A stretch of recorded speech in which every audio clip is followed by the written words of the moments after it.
The Benjamin Dixon Show is only possible with listener support. Go to www.patreon.com/The BPD Show.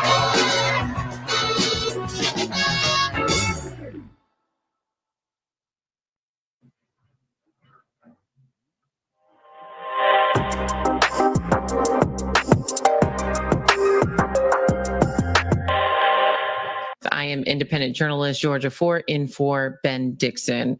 This morning, it's important for us to have a conversation as parents are beginning to feel like they have no other choice but then to send their children back to school. It's fall in some states. We know that schools are already beginning to resume, and up north, school will resume next month. So what are your options when you know that your children are going to be in classrooms filled with other kids who haven't been vaccinated?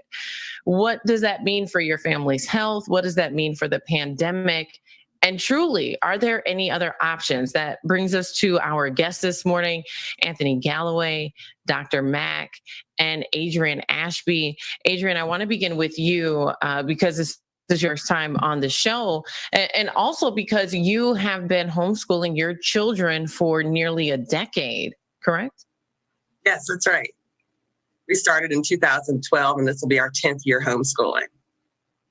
And I know for some parents that might feel intimidating, taking that on. Could you just, for those who have never tried to homeschool but are finding themselves kind of like in a rock and a hard place and really don't want to send their kids back, can you just share with them how you and your husband arrived at the decision to homeschool and how you guys have found so much success in doing so? Absolutely. Well, thank you, Georgia. We started homeschooling in 2012, but honestly, I researched it probably 4 years before that, just because that's the type of person that I am. I needed to convince myself that this was doable. And so the main reason I started was that I'd met some homeschoolers when we lived in the Atlanta area. I met homeschooling families, and I just really thought that their kids were great. Their kids got along with my kids. And my oldest is a boy, and he was, I think, in kindergarten at the time. And I was concerned about the plight of Black boys in public schools.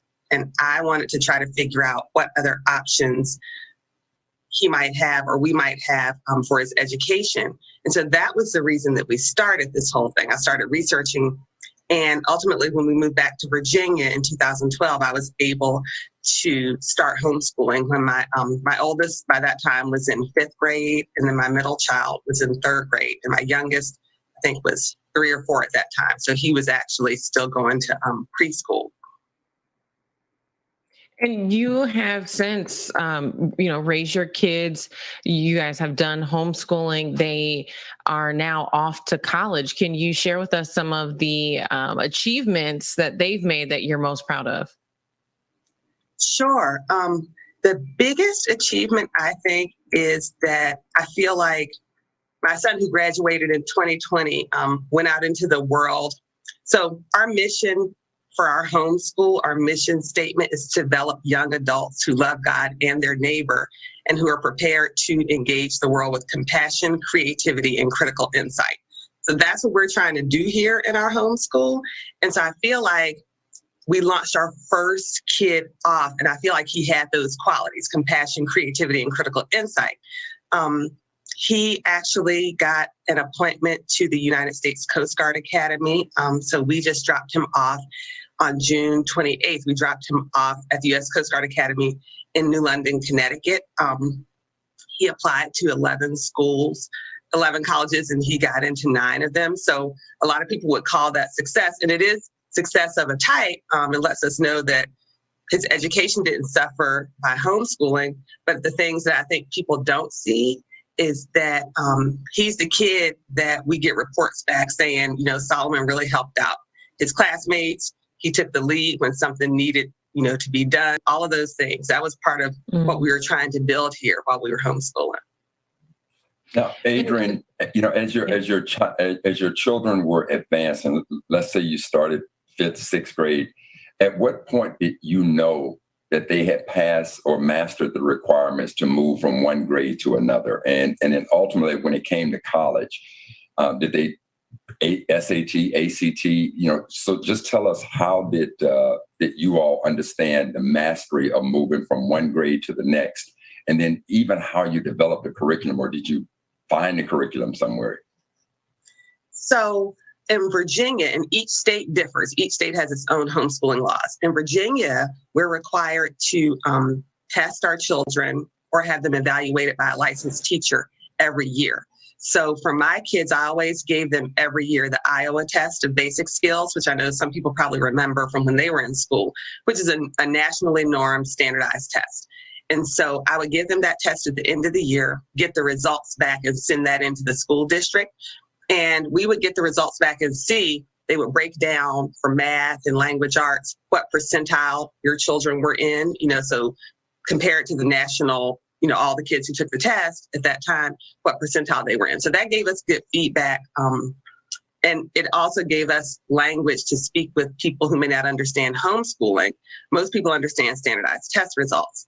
When it came to college admission, what we did, so when you homeschool, you're sort of the guidance counselor, you're the principal, you're the teacher, you're the lunch lady, you're the whole thing.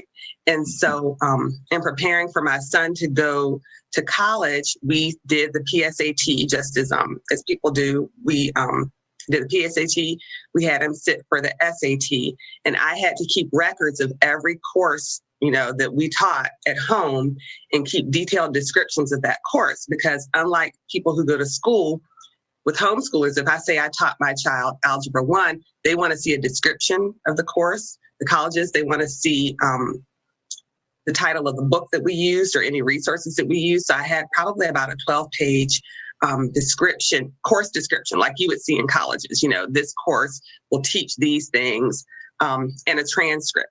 And so we had to create that. I have one now for my daughter who's 17. So we're in the process. She's going to be applying to colleges in the fall. So we're in the process of keeping those. And I hired another Black homeschool mom who specializes in college counseling for homeschoolers. So she was able to take all of the information that I gleaned over the years about my son and turn it into something that colleges understand. So by the time it was time for college admissions, we had a nice packet that we could submit to colleges in a way that they understood it. Now, I feel like for some people, this might, feel really intimidating. And Anthony, I'd love to hear from you on this. When you think about going back to school, right, there's this concern of children not being vaccinated and what that means for our kids, what that means for our communities, and what that means for us as parents. There are so many parents out here who are busy juggling their careers and can't imagine taking this type of burden on, but are also now looking at, oh my goodness, I don't want my kids to go to school either. And what you've shared with us, Adrian, is maybe it's not a burden at all. Maybe this is something that would really produce dividends, not only for our children's futures, but for us as well. Anthony, you as a father who, you're facing the same decision, what is this bringing up for you? Well, also as a father and as a minister, one of the things that I'm finding is that more people are making this choice, and that people have been making this choice for a long time. I think, Sister Adrian, one of the things that you've just done excellently is debunk some of the myths that folks have out there about homeschooling. Myths that homeschool kids are less prepared, they don't stay on track with their public school or private school counterparts, they don't go to college. None of those things are true. In fact, we see pretty much the opposite of that, and so as a father, for us, this is a serious option that we're thinking about because our kids are younger than the vaccination age. They're both under 12. And so, they did not enjoy last year's online schooling as much as everybody was trying to make happen. Did not work for them. And so we would much rather follow the direction of some of our friends and colleagues, and about 20% of the Center for the African Diaspora that I run, 20% of the parents in that program, at that center, are homeschool. and they use our center for the companion enrichment. So it's a serious option that we're really considering for this year, at least for the portion of the year before they can get vaccinated, at least. The other piece of that is in here in the state of Minnesota where we live, there's a whole lot of resources. In fact, there's a whole department of homeschool in our Department of Education. So another myth that Sister Adrienne, I'm so glad that you debunked, is that somehow when you homeschool that there is no connection with other school entities. And here, at least in the state of Minnesota, that's just not true. And so, I think it's not only a viable option for many of the families in my circle, it's the only option and the best option. The only other thing that I'll add to that is one of the things that we've seen alleviated with our students, not necessarily, particularly students of color, in particular Black and Indigenous students here in Minnesota, is that a lot of the other situations that our students find in school racially were not experienced this past year. And I've seen a huge benefit to my children's mental health, not having to navigate a school where, in addition to all of the excellence that they want to strive for, they also have to deal with the racialized incidents that are happening at their school as well. So there's just so many checkbox being marked on our direction towards homeschooling. So Brother Anthony and Sister Adrienne, and I'm with Georgia, Adrienne, as you were describing what you were doing, I'm like, my Lord, I'm a mechanical engineer and I just don't think that I could have dealt with that. So in going through all that you went through, are there financial resources? I know for kids that go to public schools, there's so much money that's allocated per school. Given that states are recognizing homeschools, are there financial resources to help you all as parents if a parent elects to go down the route of homeschooling? In the state of Virginia, there are not, but I know at least one state, that state is Alaska, where I think families get $1,500 a year that they can use toward homeschooling, and that can include extracurriculars, dance classes, art classes. It can include curriculum. One thing I will say, when the COVID pandemic happened in 2020, a lot of Black parents started thinking about this homeschooling thing. And so in various Facebook groups I was in, people were passing my name around. I think I was contacted by no less than 30 Black parents who were seeking information about how to homeschool their children last summer. And what I always told them was that really homeschooling is just a part of our lives. Like, from the time your kids are born, you're actually educating them as you walk along the way. Like you're not saying, okay, we're going to talk about math, but you're cooking and you're saying, look, I'm taking 1/4 teaspoon of this and 1/4 teaspoon of that. That's math, even though it doesn't sound like it is, even though they're not sitting at a desk. So I would tell people, and we had lots of people contact me who were full-time, both parents working full-time and trying to figure out how they could do it. But because everyone was home because of the pandemic, people really didn't have a choice. And so their question was, do I do the online thing that the school is offering, or do I figure out a way to make the learning come alive more with homeschooling? And so that's what I started getting in the habit of walking people through. And I would ease their minds by saying, start out with just language arts and math. Don't worry about bringing in all of the other things. Just start out really slowly. But even before you start out with all the academics, start getting to know your child. Figuring out what makes that child tick. Because when our kids are away from us for 8 hours a day, that's time we're not figuring out who they are. They're not getting to figure out who we are. And so take some time to get to know your kids. COVID really taught us that there's no rush for all of this, right? If your kid has to take their time through a math subject, let them. That's what homeschooling allows them. They're not competing against the person next to them to make sure that they finish the assignment as fast. They're learning at their own pace. Okay, and to both of you, let's say you're struggling with a certain subject as a parent, math, science, chemistry, whatever it is. What did you do in the cases of subjects that you didn't feel you had a mastery of, yet you're now trying to teach this particular course? Go ahead. Oh, I was just going to say, for as the kids got older, we had them test into community college. So my oldest son did several math, starting with pre-calculus at community college. He did his physics at community college. For the younger kids, let's just say if I wasn't really interested, like art, has never been my strong suit at home. We joined a co-op, a homeschool co-op, which is basically a collective of parents who get together and say, you know what? For example, I taught U.S. government. I'm an attorney, so I taught U.S. government at that co-op. But another mom who's a math specialist taught my son math, and another mom taught French. And so it's sort of a pooling of resources that went on so that the kids are still getting what they want, and they're getting taught by someone who loves the subject. And I'm not having to do it. I'm just sort of in the background coaching that part. Go ahead, Anthony. Sorry about that. Well, I was just gonna co-sign you because with the center that I run, one of the things that we do is we coordinate pods, and so it was easy actually in the transition to the online learning because we already had these pods that were already set up, and so during the day we open up our center, and there are folks who use the center to do the co-op work that you just described, in addition to just meeting up. And what I also found really interesting about that, not just the community college plug you just made. Here in Minnesota, we have quite a bit of community colleges, and so that just works. But we also have a robust PSEO, post-secondary education options process here in Minnesota as well. And we find a huge number of homeschool kids take advantage of that.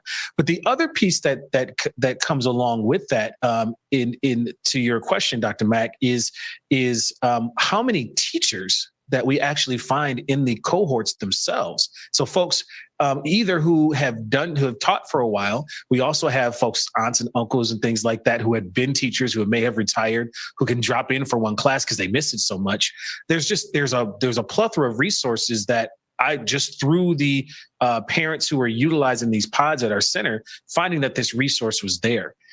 I would also add, and I think you alluded to this a little bit, being in there, just coaching in the background. There is also this nexus of parents getting to talk to each other about so many other issues and things like that were coming up. It was actually a very much a cooperative model, not just from the education side, but also to the mental health. There are parents in there who were psychologists. There are parents who were youth specialists and developers. And so they were able to put together these opportunities that, quite frankly, I was a little jealous of, because my kids were going to full-time school when I first learned about these pods. And then we were able to access them when we were online, to the point where our kids actually enjoyed that part. And whenever time came for the online portion with school, we'd see that tank. We'd see their energy tank. We'd see their will tank and all of those things. And so mommy math class was so much more enjoyable than the one online. Love it. And Adrian, I'm curious to know from you, because you started homeschooling well before the pandemic. So this wasn't something that you just stumbled into as a result of this pandemic. This is something that your family chose to do many, many, many years before it. For those who are walking into this and they're trying to figure it out, do you have any advice on how to also keep your home safe while you're homeschooling? Because there still is a pandemic that's going on. Were there measures that you guys put in place as you were homeschooling to keep yourself and the kids safe, if there were anyone else in the house that was leaving out to go to work, or if you're having guest teachers who are coming in? How do you deal with COVID while you're homeschooling? Well, once COVID happened, all of our co-ops stopped. The co-ops went virtual, just like a lot of schools did. And so we were home. The good news for us is that we've been doing this for all these years. So we knew the drill of what to do. So the kids and I were not going out of the house. Really, my husband was the only person who was going out of the house, and he was making sure, that he masked and he washed up when he came home and all of those things. The thing about COVID, so most homeschoolers, a lot of people worry about, if they homeschool their child, will their child have enough opportunities to socialize with other people, right? What people don't know is that homeschoolers are constantly socializing with other people, to the point where when COVID happened, we were like, wait a minute, we can't go to the park, we can't go to the museum, we can't meet up with it was like all the things that we spend all our time out of the house doing, we couldn't do. And so I think that part was challenging for us. So a lot of that stuff moved online. And so we were able to sort of keep the kids safe, keep the kids home. And if there was some socializing that took place, it would be outside. Okay, and so even with that, was there a requirement, now that COVID hit, was there a requirement amongst the co-op parents to say, we have to get our children vaccinated, or was that a personal choice? How did you all deal with that aspect of it? So we're starting a co-op. We're in the process of starting a Black-led co-op now. We're open in late August. It's called Kindred Homeschool Collective. Me and 3 other moms got together and said, we've had our children in co-ops in where we were the only Black family in most of the co-ops, and now we think we want something different for our children. So we're having to really think deeply about how do we make this thing happen for our kids, given the Delta variant and all of those things. And so we're actually in active meetings about that, creating our own COVID policy with regard to masking and social distancing. We're blessed in our community to have a nurse who's one of the moms in our co-op, and a woman, a public health specialist in our co-op. So along with them, we're like formulating our plan to so that the kids can have the opportunity to meet each other and learn from these awesome classes, and not have to, and also for the parents. Honestly, it's really about us parents getting together, as Anthony was saying, and talking amongst ourselves and sharing informal mentorship opportunities. Beautiful. And Anthony, let me ask this question, Anthony. When I think of homeschool, my mind is so antiquated of just thinking, mom or dad is there in the house, in the home, and they're just drilling this into the child. The child never leaves the house. They're just being subjected to schooling this whole time. So under this new homeschooling concept, how is social interacting integrated into the homeschooling aspect of your child's education? So I can only speak to this from being a center who's been involved in some of the enrichment portions of this. But when we, I just want to double down on something that Sister Adrienne said earlier around the socialization side. It is a complete fallacy. It's a myth that homeschooled children are less socialized or are more socially awkward. It doesn't pan out in any real research, even though anecdotally you may hear it from some educators. I'm sorry, that's just not the case. When kids come to us at the Center for the African Diaspora, they're not any less socialized. Actually, what we find is that the more intricate socialized skills, the deeper ones that actually matter long term, we actually see the homeschool population of the kids who come to our center excelling. They're the mediators. They're the folks who get the deeper social emotional pieces that are there. So I need to underscore that. So we just don't see that assumption there. In terms of the quote unquote drill and kill, again, we see this as a practice more indicative of public school education than we do in the homeschool side. It just doesn't pan out, at least for the kids who come through the center and in our particularly our Black homeschool networks here in Minnesota. Folks stay together, they know each other, they connect across and are continuing. There's blackhomeschoolminnesota.com is a resource guide for Black families here in our space. And so I just want to push around that socialization myth that somehow only by sticking kids together in a school in a rigid schedule from 8 a.m. to 3 p.m. is the only way that kids gain socialization skills. If that were the case, then folks in many schools wouldn't be paying so much money to try to train around social emotional learning help. And guess what? A whole lot of the homeschool folks and kids and parents can speak to that very easily. So I think that's an important thing to think about as well. The other piece that we have here is we have a strong park system. Sister Adrienne, I know I heard you talk about that park system. We have one of the strongest park systems in the nation here in Minnesota. And one of the things that you will find very often is homeschool networks, pods, cohorts, however, folks I identify with them, making use of that in ways that is pretty extraordinary. So I can walk here in the state of Minnesota. I can, and I've seen this happen. I've been a part of these groups. We have a site called the Bedote. It's the sacred origin site of the Dakota peoples, Native American peoples here in Minnesota. It's also the site for the concentration camp that was there. It's also the site of Fort Snelling, the first big fort in the state of Minnesota. It's also the site where the first Black flotilla of refugees came to Minnesota for community establishment, right? And so I'm sitting there with a group of pastors planning an international prayer service that's going to happen in a few years. And there's a homeschooling cohort pot of groups that are coming through, and we stopped and just listened, because as this group was coming through, I'm watching homeschool parents teach about the history that folks are fighting to get taught in our schools. So, there are so many things that happen in the homeschool spaces that we often will hold on to myths about, from socialization to what's actually covered. And I think, Sister Adrienne, you're doing an excellent job debunking some of those myths. The only other piece that I'll add real quickly is just that one of the things that we're thinking about is both myself and my wife have the ability, and I have this wondering for you, Sister Adrienne, about how work happens in this, because I think one of the other myths is that it takes one parent staying at home completely to do this. And we found, because we had the ability to work from home, that we just made a schedule, mapped out a schedule, and that was how we made that work. And we still were able to stay full time, especially now that more and more companies and offices are allowing folks to work from home. I'm wondering how that worked for you, because I've seen many creative ways that happened in the cohorts that I've seen. Well, I work, so I still practice law. I work from home. So I practice law about 20 hours a week.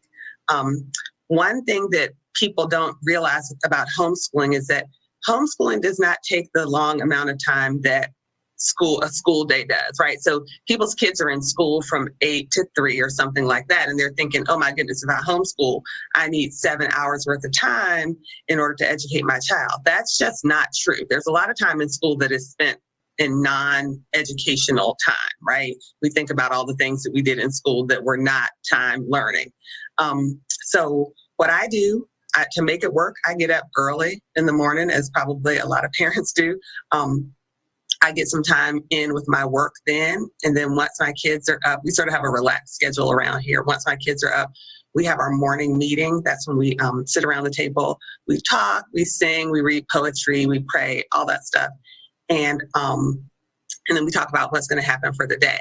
And then I'll work with them in their one-on-one things, especially for about the 12-year-old, maybe 2 or 3 hours, literally worth of work is probably a whole school day or more worth for a public school student.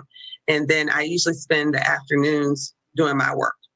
And the kids at that time can be doing their individual subjects. They can be reading, doing some type of art. My youngest son is very into growing things now, growing plants and all of that stuff. Any of that. Because what I'm trying to do is I'm trying to create independent learners, kids that leave this house and continue learning for their whole life, lifelong learners, right? Yes. Once you leave school, you no longer have teachers. You sort of got to seek out for yourself how to learn things. And the sooner I feel like a kid learns how to find information and teach themselves, the better off they are. Well, Adrienne, I have some experience with the academies and I've been to the Coast Guard Academy in New London, right there on the Thames River. As a matter of fact, I was on one of the Coast Guard Academy's sailboats when Commandant Papp was the commandant of the Coast Guard. But and I really want to highlight the fact that your son got into the Coast Guard Academy, because that education is somewhere around north of $350,000, of which, if I'm not mistaken, you won't have to pay 1 penny for that education. Is that correct? That's right. Yes. He has to do 5 years in the Coast Guard after he graduates. But yes, we do not have to pay that. Congratulations. Well, and what I was going to say is that Ben Dixon has been watching, and he said he's been very intrigued by all of the information that you've shared and would love to plug in, because shout out to his wife, Jada, who has been homeschooling their children and doing an amazing job. But Adrienne, as you pointed out, it really does take that collective and that cooperative. So I hope that those of you who have been watching from home, what you take away from this conversation, if you're a parent, is that you have options, that you don't have to feel pressured into sending your kids back to school and dealing with all of the vaccinations. And I think that this is the perfect time. You guys know that we're on the clock, and my kids are waking up. So we're going to head out. But if you're watching, stick around for more on the Benjamin Dixon Show.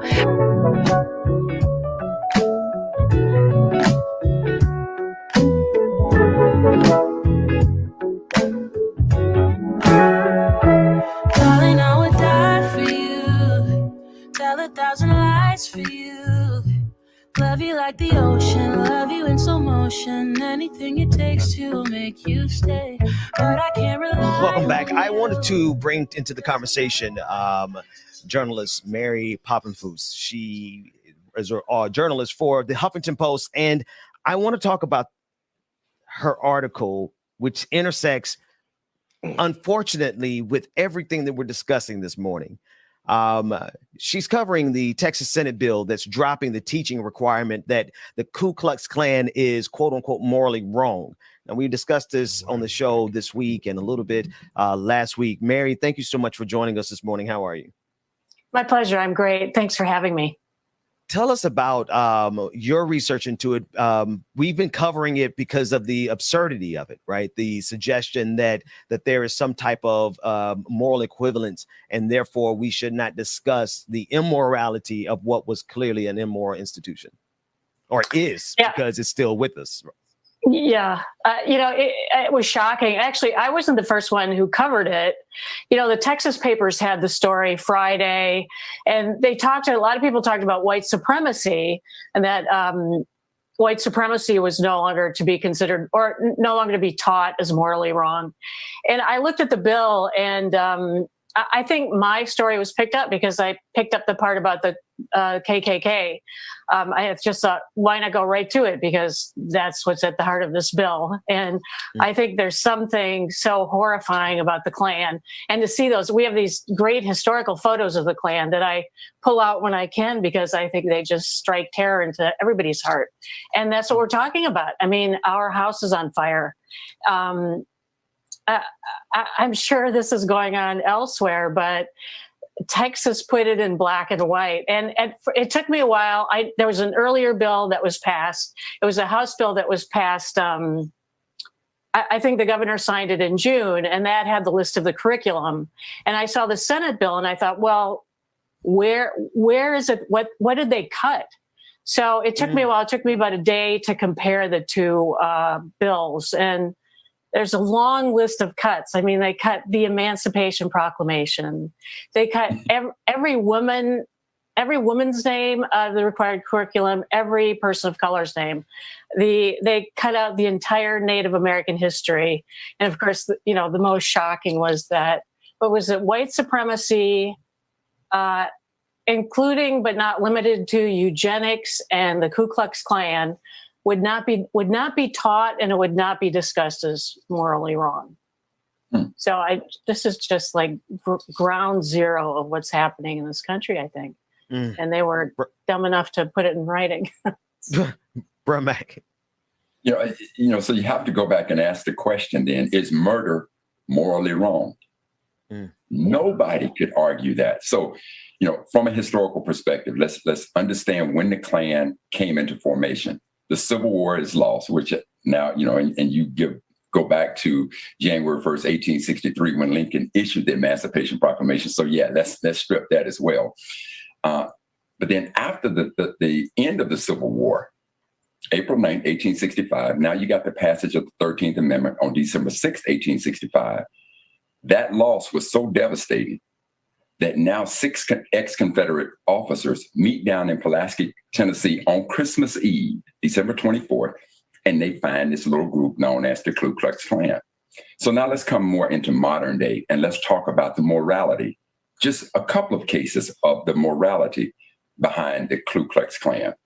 Most of us are familiar with the 16th Street bombing, but I need people to understand how horrific it was. So September 5th, 1963, Addie Mae Collins, a 14-year-old little Black girl. Carol Robinson, 14-year-old little Black girl. Cynthia Wesley, a 14-year-old little Black girl. Carol Denise McNair, an 11-year-old little Black girl, died because of a bombing on November 18th, 1977. And if anybody wants to debate the morality of the Klan, just go ask the largest law enforcement investigative source in this country, the FBI, because the FBI has an incredible dossier on what immoral acts were committed by members of the Ku Klux Klan. So on April 18th, 1977, Robert Dynamite Bob Edwards Chambers was a known member of the Ku Klux Klan, and he was convicted of first-degree murder. Now, again, if murder is not a moral issue, then I don't know what is. Now come back to the state of Mississippi, those 3 civil rights workers. We're talking about James Chaney, Andrew Goldman, Michael Shawarner. August 3rd, 1964, there was an informant who was a Mississippi Highway Patrol, who's now deceased, by the name of Maynard King. He was known as Mr. X to the FBI. He told them, and keep in mind, they had been looking for these civil rights workers for a long time. You had local state authorities. You even had 400 United States sailors looking for these bodies. But on August 3rd, Mr. X tells the FBI where the bodies are located. The next day, they find the bodies of these 3 civil rights workers. November 1964, 21 men, based on this informant's information to the FBI, 21 men are convicted or charged with murder.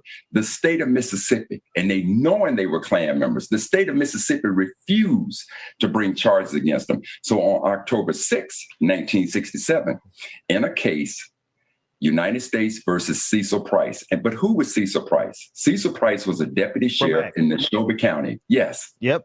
Yeah, I want to. Let me jump in there and grab it, only because we have Mary for a limited amount of time, but I need to couch it in that history, right?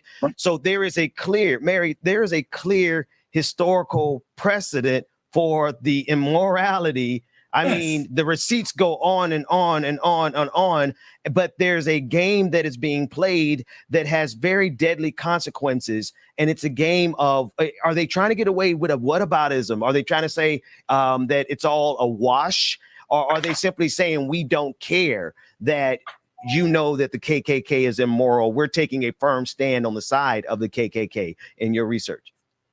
I think they're trying to thread the needle. I mean, outrageously, when some of these politicians were asked about this, they would say, well, we haven't banned the teaching that the KKK is immoral. It's like, oh, okay, then we're all good. Some guy said they wanted to make a manageable list. They wanted to truncate the list a little bit. So they cut out all people of color, all women. And, the one break was given to the white men in white sheets. I mean, it's appalling. Wow. And I got so much hate mail after this story, and people, they called me a liar without pointing out anything, just like it's a lie. So it's if you call the truth a lie. Oh, yeah. You're saying that you personally received hate mail just for reporting on it, and you weren't the original reporting. You found some subsequent reporting, and because of your subsequent reporting, you got hate mail. Is that correct? Yeah. I think, I used the Klan in my headline and in my lead, and that just pushed everybody's buttons. I mean, that just woke everybody up. I think that's why everybody picked up my story, because I put the Klan in the top, and people I've never gotten a hate mail like that since I've been a journalist. But Mary, I would also say this, that if you take a traditional history book today, and if you just open that history book 10 times, you're going to find exactly what those Texas legislators did. You're going to find, if you open it and you see 10 pictures, 8 to 9 of those pictures are going to be a white man. Very rarely are you going to see women and people of color. So what we're talking about now is revisionism. That is, in its simplest terms, that is what they are doing. To revise history, but you'll never be able to clean this up, which is why it is so important for us as a people to understand our history. And I want to applaud you for being able to put together such an article that strikes the moral consciousness and the nerves of America. Yeah. Absolutely. Let's do this. I want to play this clip real quick from the 700 Club's Pat Robertson, and he's discussing critical race theory. And I want to have a brief chat about that, and then we're going to be joined. Professor Mack, do me a favor and connect with our producer David in the chat room. We want to make sure we got that ball rolling. But this is how much they fear critical race theory. And you know what? If people like this fear it that much, maybe that's all the more reason we need to double and triple down on it. Let's take a look at it. That the people of color have been oppressed by the white people. And the white people begin to be racist by the time they're 2 or 3 months old. And therefore, the people of color have to rise up and overtake their oppressors, and then, having gotten the whip handle, if I can use that term, then to instruct their white neighbors how to behave. Now that's critical race theory. Well, so actually it's not, but it does not sound that bad when you consider you all let 600,000 people die from COVID-19 because of your ignorance. When you consider the number of Black people who are killed by police disproportionately, so when you consider the barbarism of Western civilization, you think about Christopher Columbus. You guys celebrate Christopher Columbus, and the Native Americans had to survive him. Right? When you really do the sum total of what your culture has done, then perhaps that should be the interpretation of critical race theory, but it's not. No, it's not. Brother Dixon, let me tell you, this is, you brought me on to bring this historical perspective. And I've never seen this brother talking about what he thinks is critical race theory. I don't know how old that footage is, but the reason I'm laughing is because what he's telling you is what white folks have thought from the day that they enslaved our people. He just told you exactly. I can pull a passage from Thomas Jefferson saying exactly what he said, the exact thing. Jefferson said, I tremble when I think of my God, and God is a just God. And this will not go on forever. He says, I can view a day when the wheels of fortune would reverse. He said the exact same thing. George Washington. Blacks fought in the American Revolution, and so the Congress decided, no, we're going to kick them all out, because they were afraid that based on the oppression that they was giving us, now you want to arm us and say fight for us, that we would do it. And then Lord Dunmore of Virginia said to Blacks in his Dunmore Proclamation, any Blacks that fight for us, we'll grant you your freedom. Shit, man, we went over there like 20,000 strong in a hurry, quick and in a hurry. And then the Continental Congress changed it. Even Abraham Lincoln and this Congress, remember now, when the Civil War started, they forbade Blacks to take up arms and to fight for our own freedom. It was pressure from Thomas, Frederick Douglass, Charles Sumter, Thaddeus Stevens, and those radical Republicans that just kept putting pressure on Lincoln, that even in the Emancipation Proclamation, that's when he opened it up for us to fight. So this fear of this revolution and this revenge factor that we may take has permeated through America from day one. And I'm telling you now that those who are against the critical race theory, they have that same level of fear. It's just yeah. Georgia, real quick on, I want to ask in context of the Derek Chauvin sentencing that we just came across, and you were one of two journalists in the nation to be in that verdict, not the verdict rather, but the sentencing. I'm curious in terms of the erasure and the whitewashing of history, because that defense attorney would really like to paint the picture of what happened to George Floyd. He would like to whitewash Derek Chauvin and the bloody murder of the brutal, rather, murder of George Floyd with the same whitewashing brush as America has done Christopher Columbus and Western culture and civilization, all the things that they celebrate. They really would like to rewrite the history for Derek Chauvin, wouldn't they? Oh yeah, you saw that day in and day out of the trial. Every day, Attorney Nelson coming in and basically saying that there was no way George Floyd died from a knee on his neck, that it was due to drugs and it was due to the positive COVID test and all of these other absurd things. And he actually had different experts come in and help try to tell that story. Even all the way up to sentencing, where we saw Derek Chauvin's mother come in and reaffirm that he's a good man and really just not even acknowledge what happened. So much so to a fault where, I don't know if you guys noticed when we played that clip, she said on November 25th. I don't know where that woman has been, but Right. this incident did not happen on November 25th. The entire world, not just America, the entire world knows that George Floyd was killed on May 25th. Right. So I think that you're absolutely right. And for me as a journalist, it goes back to the importance of narrative. You know, and I keep trying to build a broader awareness about the power mainstream media has, because they're really the first line of defense to archive a lot of stories. Right. And so we give them a lot of power. We give mainstream media a lot of power to archive our stories, when a good case of this was the James Baldwin interview that ABC did in 1979, and they never actually aired it. So we give them our stories. They're following this trial. Who else independently, especially in our community, in the Black community, is archiving these stories, these facts, to have an independent account? Because if we leave it up to them, history will repeat itself, and they will do what they did, the same thing they did with slavery, the same thing that they did with lynchings, you know. And George Floyd, we just had an attorney say this was a modern day lynching, you know. And for a lot of the lynchings, they try to cover it up.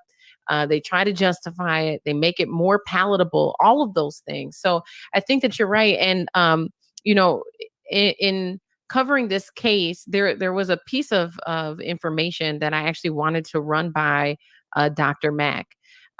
We here in Minneapolis, I'm headquartered in Minneapolis right now, and since George Floyd was killed on May 25th, 2020, the intersection where he was murdered has been shut down. And there were a group of organizers who came together, created 24 demands, and they have preserved that space. They've put barricades up. Recently, June 3rd, I think, was the day the city came in, removed the barricades. The barricades were put back up. June 15th, they came back in. So there's been this tug of war more recently, but we're looking at now over 390 days that there has been this ongoing protest in that space. And so it brought me to this question of what is the longest protest in American history? And I don't know if you know that off top, but the one a lot of people pointed to was the bus boycott, which I think was 381 days. And the question now being, is the protest at George Floyd Square, the intersection where he is killed, the longest protest in American history? Well, you know, again, based on how we define protest today, in this kind of knee-jerk reaction to an event, one could look at the Montgomery bus boycott, as you stated, for 381 days. One could look at this. Well, I would tell you what America didn't want to recognize. And so if I think about it in a critical way, I would say this: the day that they started enslaving Black folks, that protest from that day. And even when you look in the vice president of the Confederacy was a man named Alexander Stephens. He wrote this speech called the Cornerstone Speech. And he starts off by saying the agitating questions relating to our peculiar institution, the agitating questions, I promise you, this agitation about us being free started from the day we were enslaved in this country. So if you look at, and again, most people want to think we sat on the sideline and didn't do anything. Like, for instance, you know, Joe Brown, the former judge. I mean, the dude's an idiot, and I'm gonna call him an idiot because I'm not going to compare him. You know, he literally said Juneteenth is Black folks taking an L. I took his gavel and told him he's turned this into a kangaroo court, and I took his black card. So because again, he's obviously not aware or want to recognize our history. So this protest has been going for a while. But to your point, I do recognize, you know, the question that you're putting in. And, outside of the Montgomery bus boycott and that length of time, I would say this, but what is clear is that the George Floyd protest is by far the largest protest in the history of this country. This protest involved well over 25 million people. Wow. There is not a protest that I know of in this nation that even came close to that. I literally thought Rodney King was, at the time, I thought Rodney King was the largest protest, if you will. And even before that, you go to the 1963 March on Washington. When we marched on Washington, there was somewhere between 200, if you put a large spectrum to it, 250, 300,000 people that came to that protest. 25 million, in every state in the union, all over the world. Yeah. Nothing even close to the reaction that the murder of George Floyd caused from a protest standpoint in this country. We're discussing critical race theory and the Derek Chauvin sentencing that just took place over the weekend. But we're also talking about Juneteenth and the history, the accurate history, and the necessity for history to be told accurately and archived. Georgia, I appreciate the way you framed it, because that's what's happening with the media. They are the official archivers. And if they are archiving it through their lens, then our future is doomed to be the interpretation of people who don't look like us and don't have the same fights and struggles as us. And that includes a conversation on Juneteenth.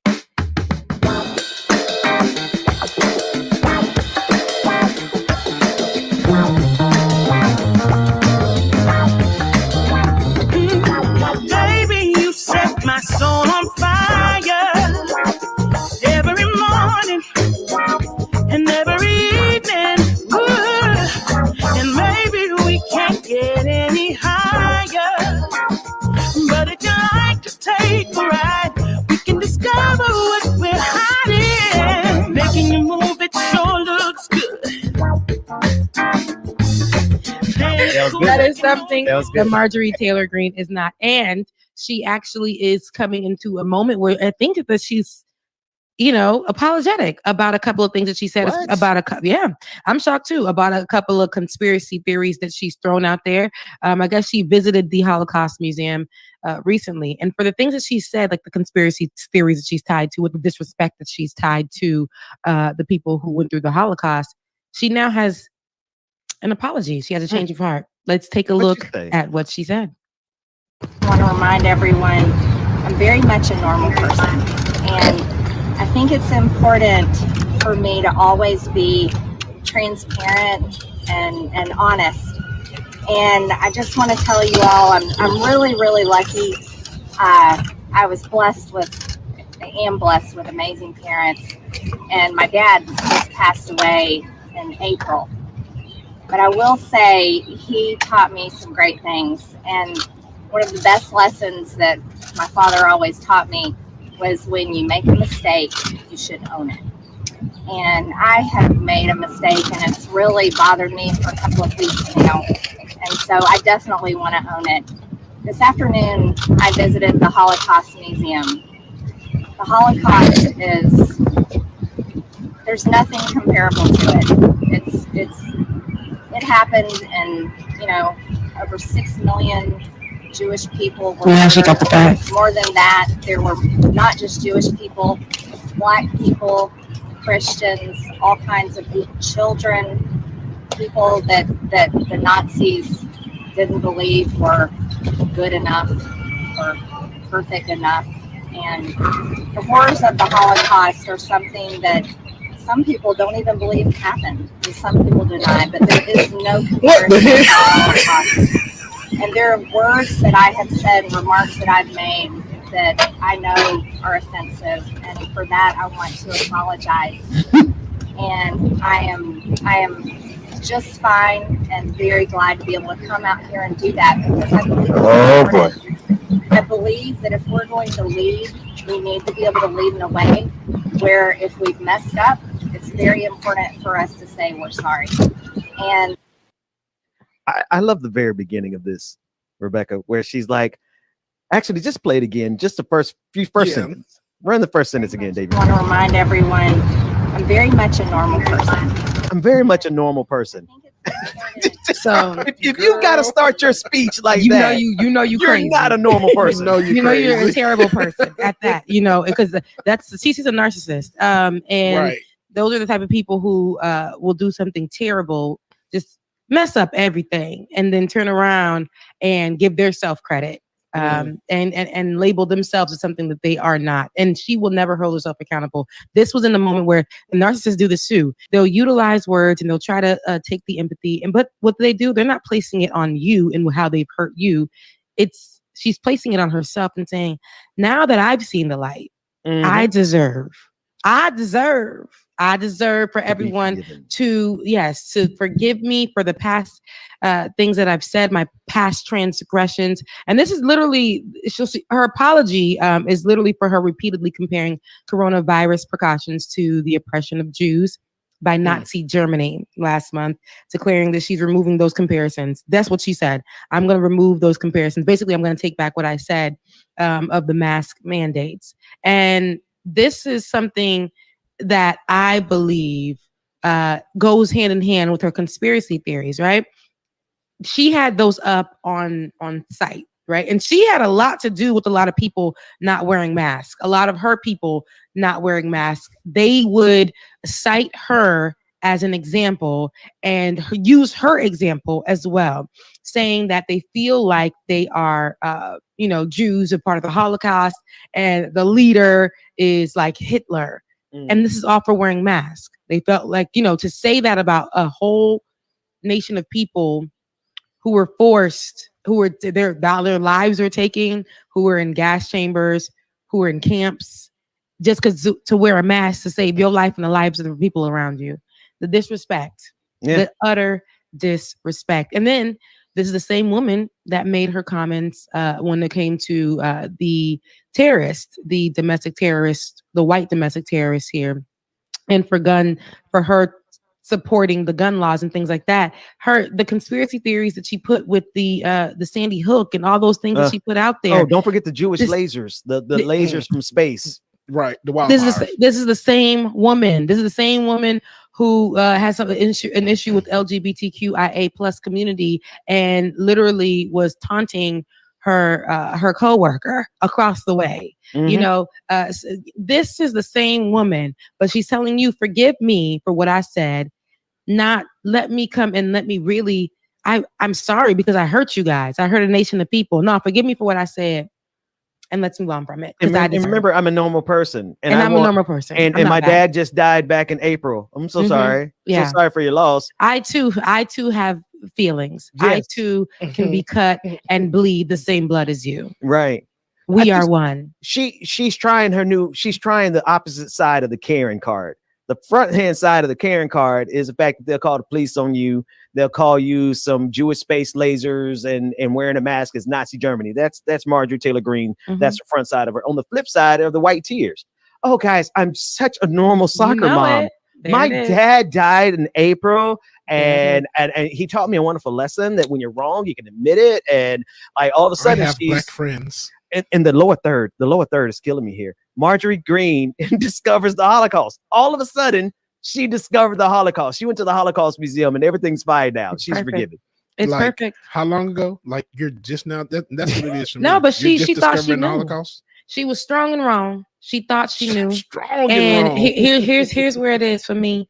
It was when she thought she knew. She cited the Holocaust to give her argument that masks are causing people not to breathe, causing people to feel like they're oppressed people. The people who wear masks or forced to wear masks are oppressed people.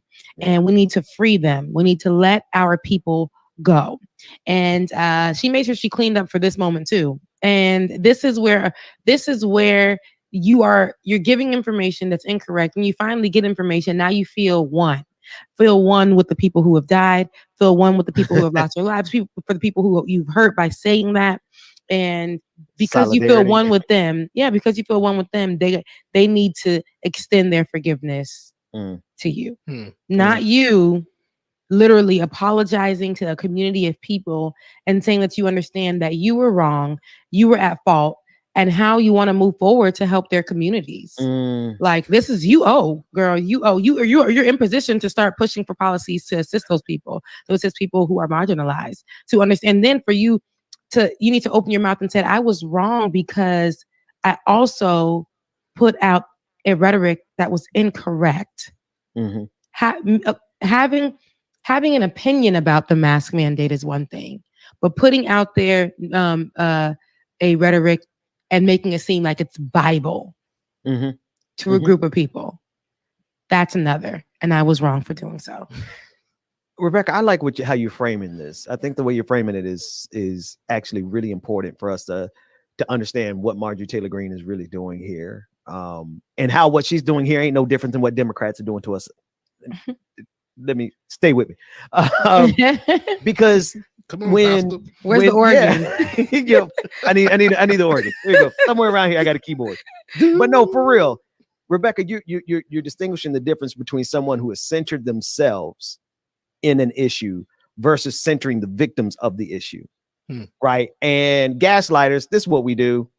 You said it 2 or 3 times, and I clicked. I'm like, oh, wait a minute, I know that technique really well. Because what people do is what they do is that they try to connect with you on some emotional level without actually giving credence to the fact that you were the one that was harmed and that I was the one doing the harming.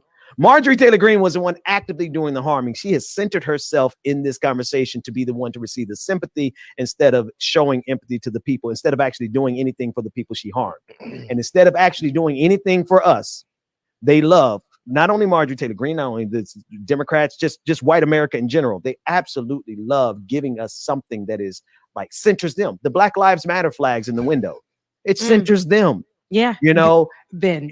But when it's time for policies, we can't get the George Floyd bill passed, HR 1. We can't get voting rights protected. We can't get the filibuster overturned. So we can't get nothing. But they love putting them flags up.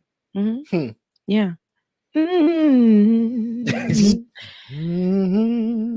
Wow, wow.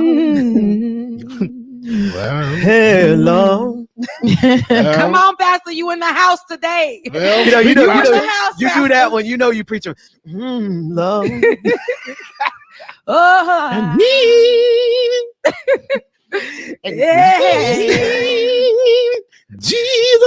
Jesus said, Jesus. These Democrats ain't no good. Well, Marjorie Taylor Greene. Marjorie Taylor Greene now. Just learned about the Holocaust. And what she said. Holocaust. She said, well, play around and I'll get the tune for real. Love. She said those space lasers. Space lasers. We're burning up the ground. Oh, God. She said that her stinky breath, stank Lord, in the mask is like the oppression by Nazi Germany. We should brush your teeth. Jesus. You in the house today, Pastor. Marjorie Taylor Greene was wrong. She will be wrong. She was strong and wrong. She's still on the wrong side of the wrong. That is just what it is. Marjorie Taylor Greene does not stand a chance. And I don't forgive her. Next case.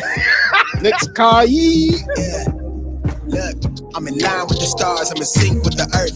10 toes deep, flower child from the turf. I never switch sides, like even when I die, I'm a ride for the squad, let her ties in the hearse. I've been on a vibe, kinda hard to describe. I'm in between, I'm good and it's fine, but I'm tired of the grind. Then I come alive in the night to realize I'm in the middle of the time of my life. It is my esteemed pleasure to bring to, like it or not, none other than the indomitable Anthea Butler, Professor Anthea Butler. She's an Associate Professor of Religious Studies and Graduate Chair in the Department of Religious Studies at the University of Pennsylvania. Professor Butler also serves as the President-elect of the American Society for Church History and is a member of the American Academy of Religion, American Historical Association, and the International Communications Associations. Professor Butler has a new book coming in the spring entitled White Evangelical Racism, the Politics of Morality in America. Professor Butler, thank you so much for joining us today. How are you? I'm good, Ben. How you doing? I'm doing amazing. Dwayne, make sure you feed her sound into my ears. Thank you for joining us. I want to start. There's so many things that I like to discuss with you whenever you come on because of my background coming from the Black church. But I want to start with the abomination that we saw this weekend at CPAC. And I believe we have some footage of it. Dwayne, roll the footage of the golden calf, the golden idolatrous image of Donald Trump that was wheeled out to the Congress, the Conservative Political Action Committee event this weekend. Well, while we wait on that footage, Professor, what was your first take when you saw that? What came to mind when you saw the level of idol worship that is now happening in evangelical circles? This was the tackiest TBN crap I've ever seen in my entire life. Okay, I mean, like, let's think about this for a minute.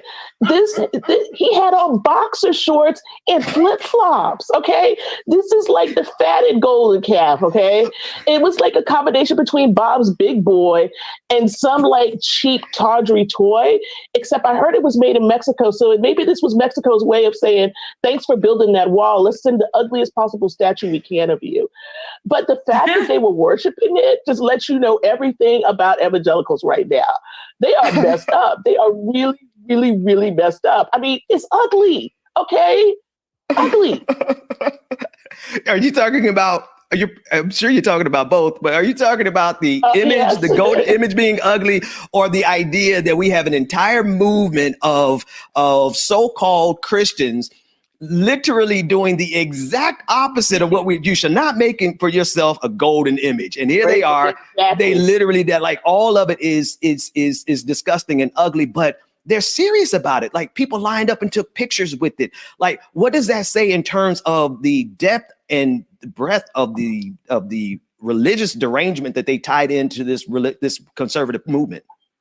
And just let you know, it's not about Jesus. This is what the whole topic of my new book is about. This is not about morality. This is not about being nice. This is about wielding power.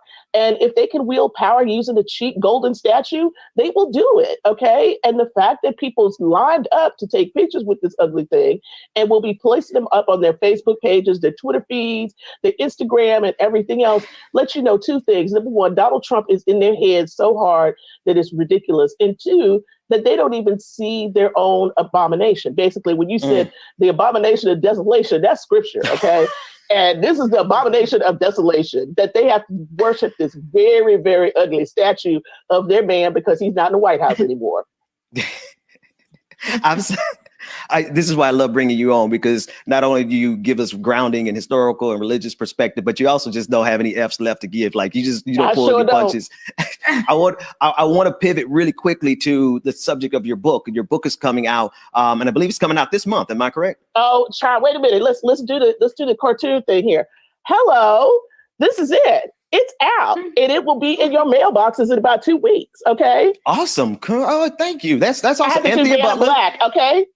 White evangelical racism. Like, so the book is out. Tell us about the kind of the subject matter. Give us like the title. The title says it all, but like, what would be your thesis if you could like sum it up? Racism is a feature, not a bug in American evangelicalism. It is a feature because it's the history of evangelicalism. It's been there since we started using the word evangelical to talk about this movement in the 19th century. And what I'm doing is giving you a sweep to let you see all the ways that racism has been in evangelicalism through slavery, Billy Graham, the religious right, the moral majority, George W. Bush, Obama, and how they treated him, all the way up to Donald Trump. So, you know, when people talk about this as though, oh, evangelicals just fell off the rails because of Donald Trump, they didn't. They were already off the rails, and they've been off the rails. And we have to stop talking about them as though we think that this is something that just happened in the last 4 to 6 years. It's actually been happening for 200 plus years. Absolutely. I want to bring my co-host in here, Rebecca Azor, because all of us come from the church background, and evangelicals, like just depending on what part of the country you're from. But Rebecca, jump in there. Yeah, listen, nice to meet you. Great to meet you, Professor Butler. It's interesting because a lot of people may see you and view you and, as a religious professor and somebody who works in the community and in the church and knows about it. But how do you, especially in times like this, being a Black woman, a religious Black woman, and then having the nerve to talk politics, how has that been for you? And how have you been successfully been able to tie the two together? Because it's my work, it's my scholarship, it's who I am. And I don't think about it as being nerve. I think about it as being my duty. I'm a prophet and I'm coming to tell people about what's wrong. And so when you have a prophetic gift and that the gifts of calling to God are without repentance, I didn't want to get on here and preach this morning, come on but I'm going to go head on and just say that it doesn't matter because I don't need to stand up in a pulpit to tell somebody the truth.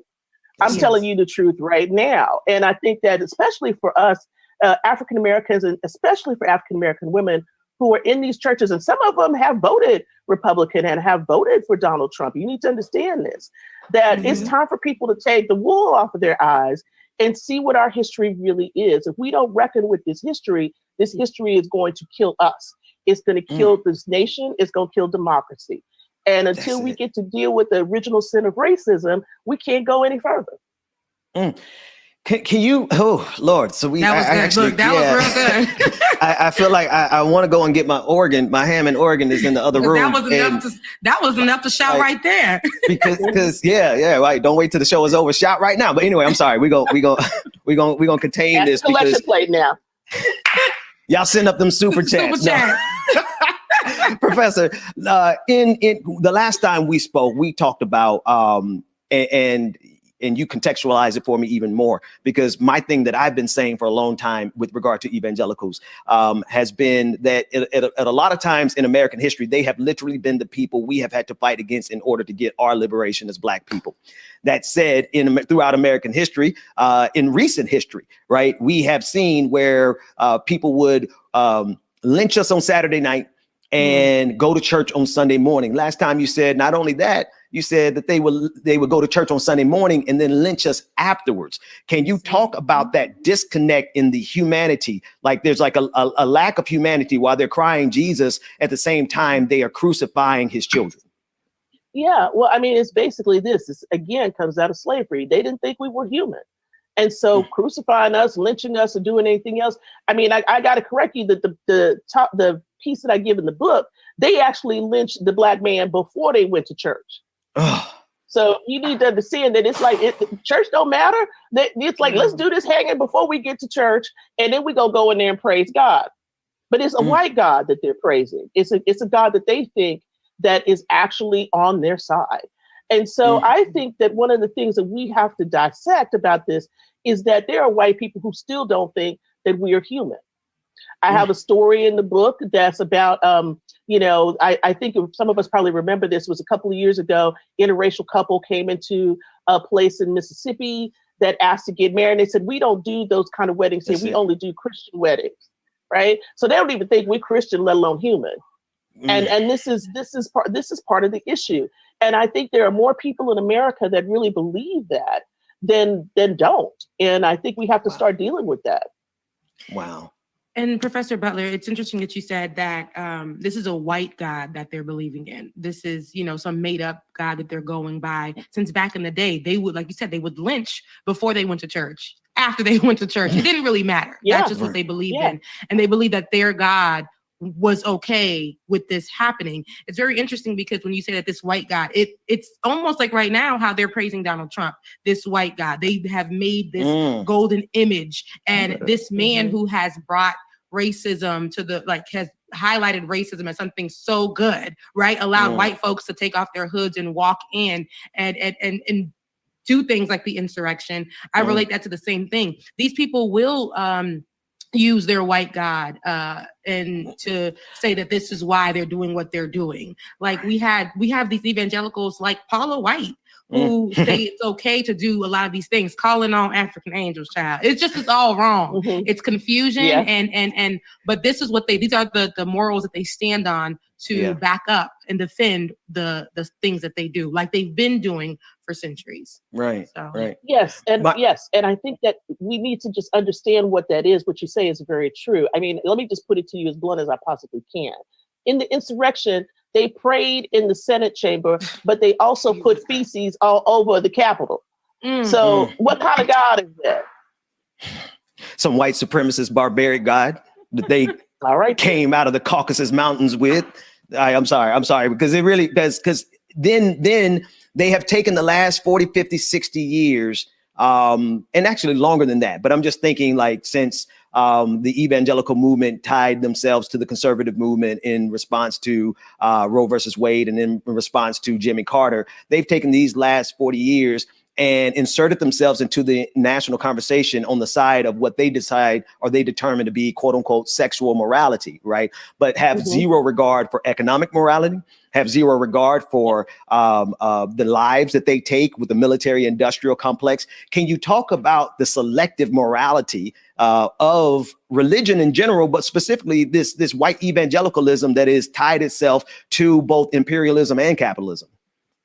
Yeah, well, I mean, part of the book is really about this whole trajectory of how they use morality as a shield. What I'm talking about is basically that what they do with these moral issues is hide behind them to do what they need to do. In other words, let's talk about that. So abortion is one of those moral issues, but the real issue behind that was taxes and tax evasion for Bob Jones University that didn't want to integrate, okay? So they could say it was abortion on the outside, but it was really about taxes on the inside, okay? So we can think about that. They can say it's about keeping Christians, pure, when the reality is when we get past 9/11, it's all about vilifying Muslims and Islam, right?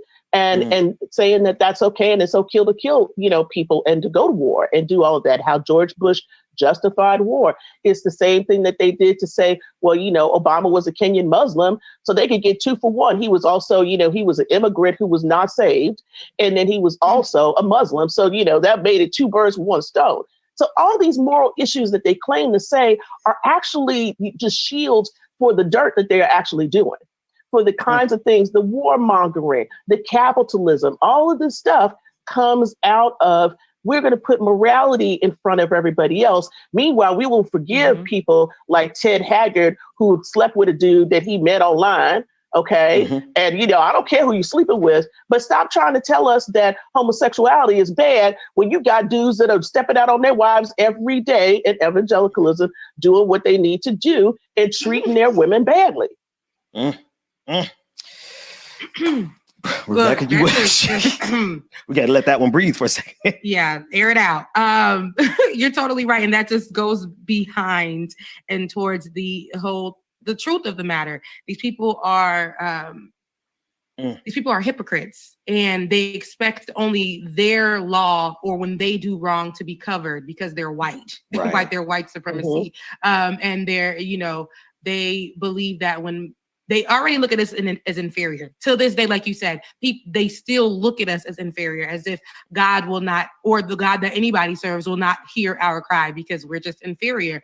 But one thing about it is just, I'm glad that we have voices like yours, because to attack in these areas, in the schools, at the church, wherever, because these people, and I'm glad that we can speak on this right now, because even if it's not Christianity, like you said, it's the Muslims, they will choose the who to attack and berate. But when it's to their own people who may be homosexual, the things that they are so against, who are getting abortions, and I'm pretty sure I know that Ben, you talked about this a few times, it's the church folks who be getting them abortions and things like that. So, those things, they will cover it up, figure it out, but let it be the others. They will drag it out, my God. But yet there are people who, lots of them who are conservative and who go by this conservative way of life. In the background, they got their kids, their family members, drug abuse, all kinds of things. Absolutely.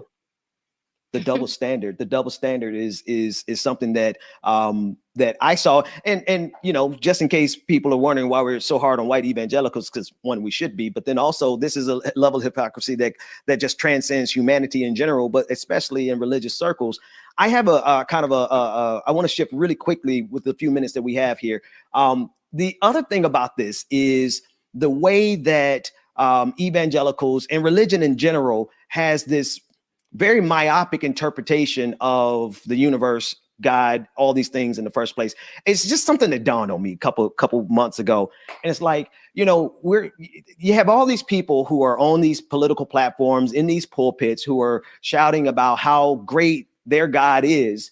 And the first thing that they do in the evangelical church, in a lot of circles of Christianity, is they take this big, humongous entity that they call God, and then they limit him or it or they to a gender, first of all, to a race, second of all, but then also they limit that entity to our human understanding of time. Like they're serious about this. They seriously think that the earth is like no more than 6,000 years old, and that when it was created in 7 human days, as if the 24-hour clock is anything relevant to the broader universe. Could you just talk about like how myopic and how infantile they have to interpret their own religion in order for it to maintain their political goals?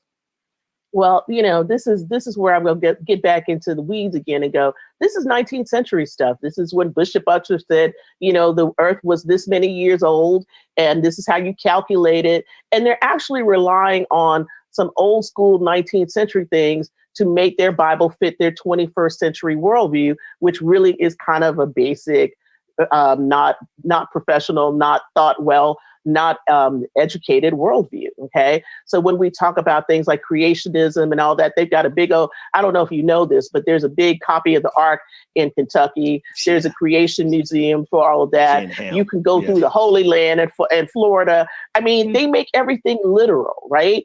And these literal ways of interpreting the Bible, we already know that are not correct. Okay. And there's plenty of biblical scholars who have faith who would sit down and talk to you about all of that. But for evangelicals, the easiest thing to do, and fundamentalists too, is to say the Bible is the literal word of God. It is infallible. It is, you know, it should be used for everyday life.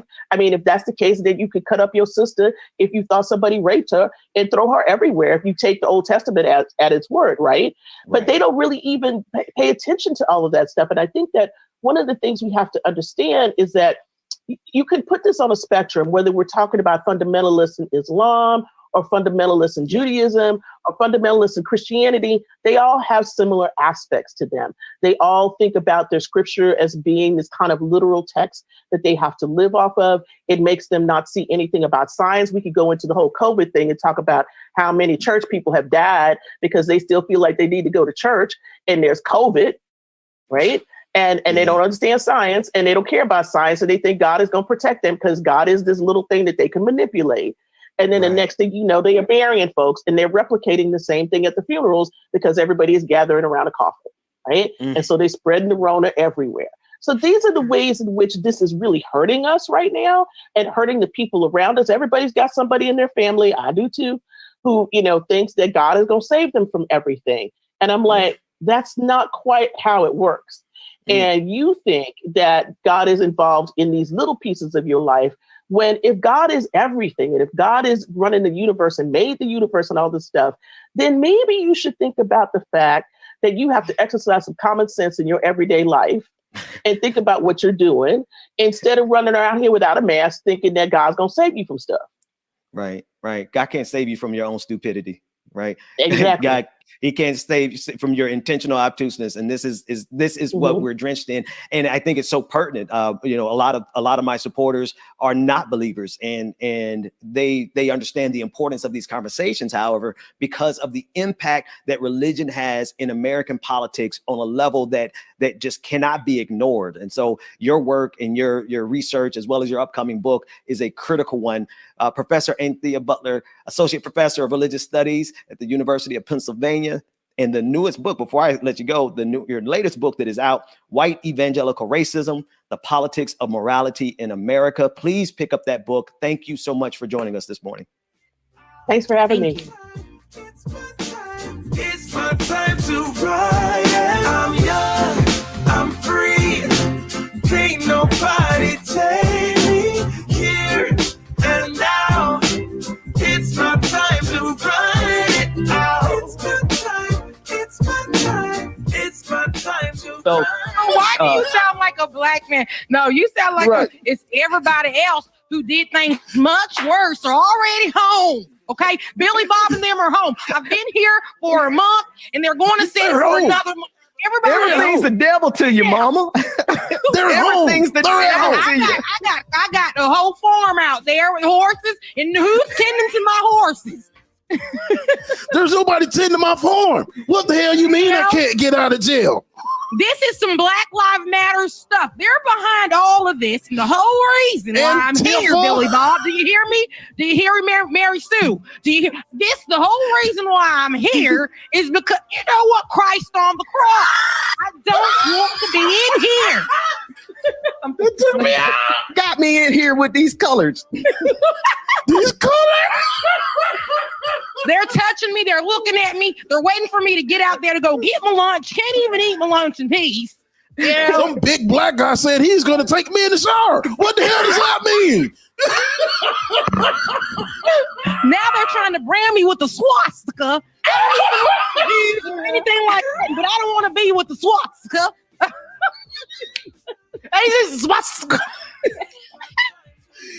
Oh man, Christ on the cross. That did it for me. I'm done. Oh, that did it for me, man. Hey, it's Cliff Redding. we gonna get canceled. If you gotta walk, say yeah. Everybody's going somewhere. Young or old, I really don't care.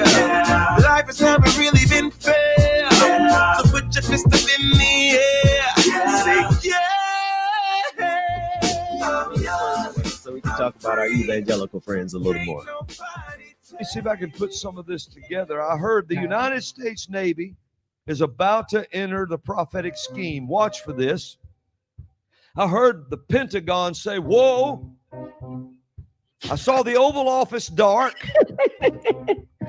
Oh, the man on the keys. I heard this. Everything is wide open right now. And I heard... Oh, no, they good, then. I heard... What is this? Impeachment. I heard impeachment. And I heard resign. Impeachment. Is that a wig? Oh, Robin Bullock. Okay. That's what I heard. I'm going to tell you something. He's talking about Joe Biden. I know. This it's Joe not Biden is still not the president. He's never been the president. He's still not the president, and he never will be the president. There you go. So therefore, everything within this so-called the music is killing me, man. Ben, you need to be on the keys. Staff. Their administration, their so-called administration, is bogus. It is off key. The guy is not playing even. And I heard impeachment and resign. It's supposed to be. I don't know what's worse, the music or the conspiracy theories. Or the wig, man. It was giving. You mean that wasn't his real hair? That wasn't his real hair? Ben, and no, I didn't see a part. That was giving. No, that was giving wig. That's a wig. Oh, and man. In the color that he's doing is it's a 1B out the box. It's not. No. Secondly, the whole thing was a disappointment, Ben. I'm like, you couldn't even. He didn't hear anything. That's why he kept saying, "I heard."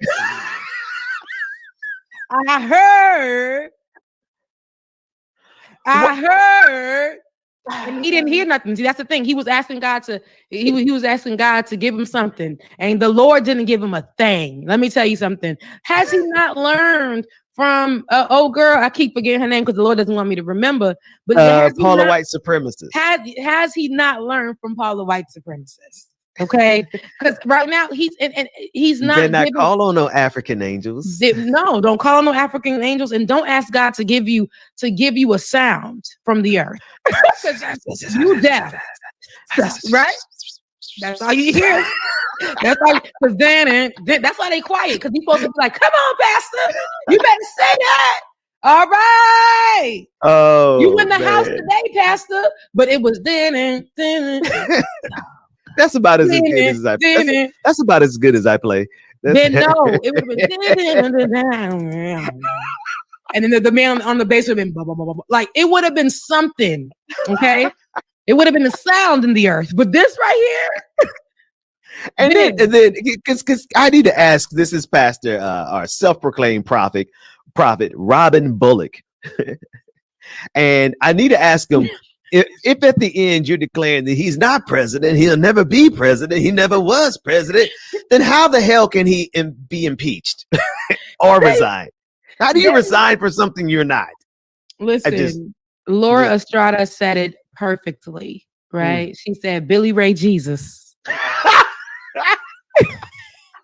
Billy Ray Jesus has it wrong. Billy Ray Jesus is out here exactly what we were talking about, Ben, and how we definitely had me telling my stories to lead into this clip. It is perfect. It's a perfect example of what we've been talking about. Billy Ray Jesus is feeding his flock lies. He's starving them with lies. There's nothing being fed there. I love my mom be like, "Are you being fed at the church?" She always asks me because not everybody's going to be fed the same way. She always asks me, she say, "Are you being fed there?" Because if you're not, you got to find something else. If you are not being fed, what's the point of you sitting there? Is you're gonna be empty. So those people are thinking they're being fed, but they are empty, and they're taking all of this and going home. So good. And I don't like that. I don't like that. See, but and then I really don't like the disrespect that the men on the keys was doing. I don't like that at all. Rebecca, leave the man on the keys alone. I don't like that at all. Somebody, no. But watch this. Watch what they do though. While they got because when Black folks talk about politics in church, we get attacked like Jeremiah Wright. Right. And so, you go to these big Black churches, and most of the time they're not going to be talking about anything political at all. They're going to be talking about, money cometh to me and all that. And so what's Jeremiah Wright happening? was Obama's pastor, right? Former pastor till Obama flipped on him, but that's a whole nother conversation. But the thing is like, while Billy Ray Jesus, Lauren Estrada, that's such a great, we're going to forever call them these pastors who use the pulpit for the Republican Party. Y'all are Billy Ray Jesus from now on. Billy Ray Jesus. That's definitely, Billy Ray Jesus. And we got to get something with Joel Osteen in there, because there's a whole nother type of, because there's those preachers who aren't using. And who do this all day. Yeah. And they smile. Say, "Oh God, God, we love today. you, and God's just going to make your day so great." No, Joel Osteen doesn't shut his mouth. He's doing this all day. The Lord is gonna bless you today. Meanwhile, he those people in his church during that storm. Right? Remember the hurricane? But then he came back and did something else after the next, during the recent storm. But you were $50 million. I know I messed up, but come on in. I know I got a lot of land, and you guys may be poor here in Texas, but if you let me be your leader, okay, your spiritual guidance, and give me every last dollar you got. So what's the name, audience? What is the name of that? It's got to be something, because Billy Ray Jesus is perfect to describe how evangelical. Babyface Jesus. So for IKEA, and it's funny, we were thinking about, okay, next year we're gonna have all these Juneteenth ads, like Sunday, come get your mattress sale, Juneteenth sale on mattresses. It's gonna come up. But no, IKEA took it a step further, and this past Saturday, what they decided to do to honor Juneteenth was to change their menu at their restaurant. Nah. What were they serving on that good old Juneteenth On that menu? good old Juneteenth menu. Talk about it. Ben, are you ready, brother? I'm not. Let me see. Prepare Wait. him. Okay. No, I can't. Prepare the no table cussing. before him. Prepare the Juneteenth table before Jesus, lay the hold table my, out for hold you, my please. tongue, Jesus. Bubba, prepare the Juneteenth table before him. No, On wait. that it's fat table, bread. brother That's- Ben, that's not you what it's on the had screen. fried chicken, watermelon, Mm. sweet tea. Was it mac and cheese, potato salad with the toe on the end of it, collard greens, and candied yams. Okay, listen. And cornbread. Wait a minute. Wait. Two things. You name it. Two things gonna happen here, folks. One, I'm gonna whip somebody's ass. Two, I'm gonna take me a plate to go. Somebody said, "Man, y'all tripping. Let me go up here and get my plate." This is exactly what I was feeling. I said, should I have pulled up to IKEA? Right. I'm mad. But should I have pulled up to the IKEA to get me a plate? We're gonna pull up and beat their ass and pull up and get I'd be like, you should not have added that damn watermelon and then give me my drink. Give my Where my can check soda at? that is terrible. Like it's giving slavery, but we know the food. We know the food. If it's cooked by a black person, they done got it catered by the black business. It might be good, but I'm mad that you guys to definitely give us watermelon. Oh my to give God. us fried chicken. And here's my thing about that too, guys. Why does Juneteenth have to be celebrated with these foods? And I get it, soul food. But the thing is, if you guys watch that documentary that I sent y'all to go watch, High on the Hog, y'all would know that those weren't the only foods that Black Americans were I dig it. ate or made popular, because we had a expensive palate too. Right? Mm-hmm. We definitely did. We created in New York. What was it? The scallops or whatever it was. Well, lobster used to be a working class thing, so you know they threw that to the poor black folks too. Listen, no, but a lot of these foods that people are rich now and were actually foods that Black folks ate and made popular and ate all the time. So our palates aren't just soul food, which is great, but soul food actually expands into other things, right? Yeah, exactly. It's like now all of a sudden their restaurants. Let me bring a little closer to home. It's like now all of a sudden they like dark meat. All of a sudden y'all want to eat dark meat and raise the prices of dark meat. Nothing but dark. I've been in that sense. I've been hating white meat. I've been hating white meat since I was young enough to even know what the hell a piece of chicken was. I never knew either. When I had that white meat on that dry and my God. And I've never we eat all kinds of meat. So when we have white meat, we know that's probably like maybe a different part of the animal. That's what we'd be like, this is a different part of the animal. But when we had the dark meat, we knew we could chew it. We knew that it was easy to eat. We knew we wouldn't be chewing for days. So dark meat is just dark meat captures the seasoning a little different. Let's talk about it. The dark meat captures that seasoning a little different. It'd be that part of the meat that is seasoned so much. Juicy. I mean, it's why y'all want to come colonize the dark meat? What the hell, white people? Right. Hey, real quick, that guy us 504. If their furniture is that hard to put together, imagine how their mac and cheese is. You know, J Dog 7979 said the only thing missing is the reparation grape soda.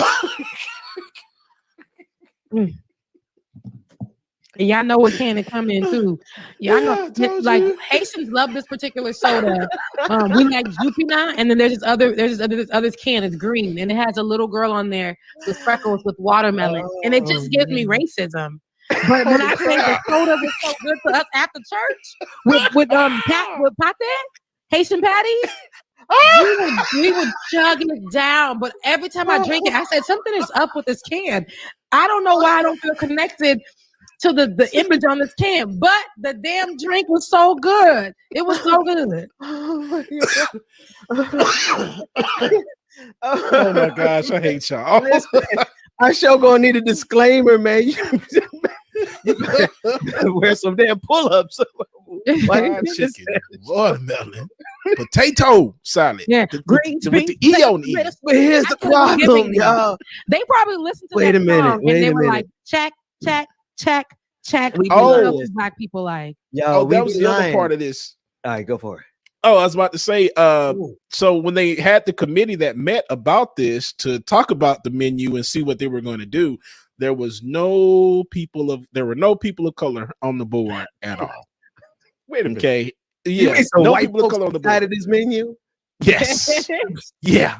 Yeah. Now, this Let's is right take it now. further. We're gonna pull up for it. We're gonna pull up for it. I don't want none of your janky ass mac and cheese. We know, okay, but now I can't say that they're not flavoring because there are some white people that flavor it with, the minimal, and that's the salt, the pepper. Some of them are using. If I was gonna say, if I'm keeping 100, sometimes that food at IKEA be popping. Some one of the meatballs when there, you that they shop- got you go the there to meatballs. shop, They but be if you got working. money if you're shopping at IKEA. Huh? Oh, IKEA is supposed to be because I remember when I first moved here thinking, oh IKEA gosh, after moving from New York, I said if you can make it here, you can make it anywhere. Remember, you guys know my story about that. When I moved here, I was like, like everybody seems to be so uppity, and I'm uppity. So no, imagine like the uppity level here of black. So I'm like, Rebecca's the poor rich black girl. that's me. And I was like, let me go to IKEA and get something. Went to IKEA. I said, I can't afford nothing in IKEA. I can't afford nothing. After walking around for 30 minutes to about 40 minutes, my I walked God. over. How are y'all not patrons yet? Go ahead. I took my $60 and walked over because I thought I was gonna get something at IKEA for $60. I walked over with my $60 and spurged $20 in their food area. And I sat down and watched everybody else shop. And I people watched as if I was in New York.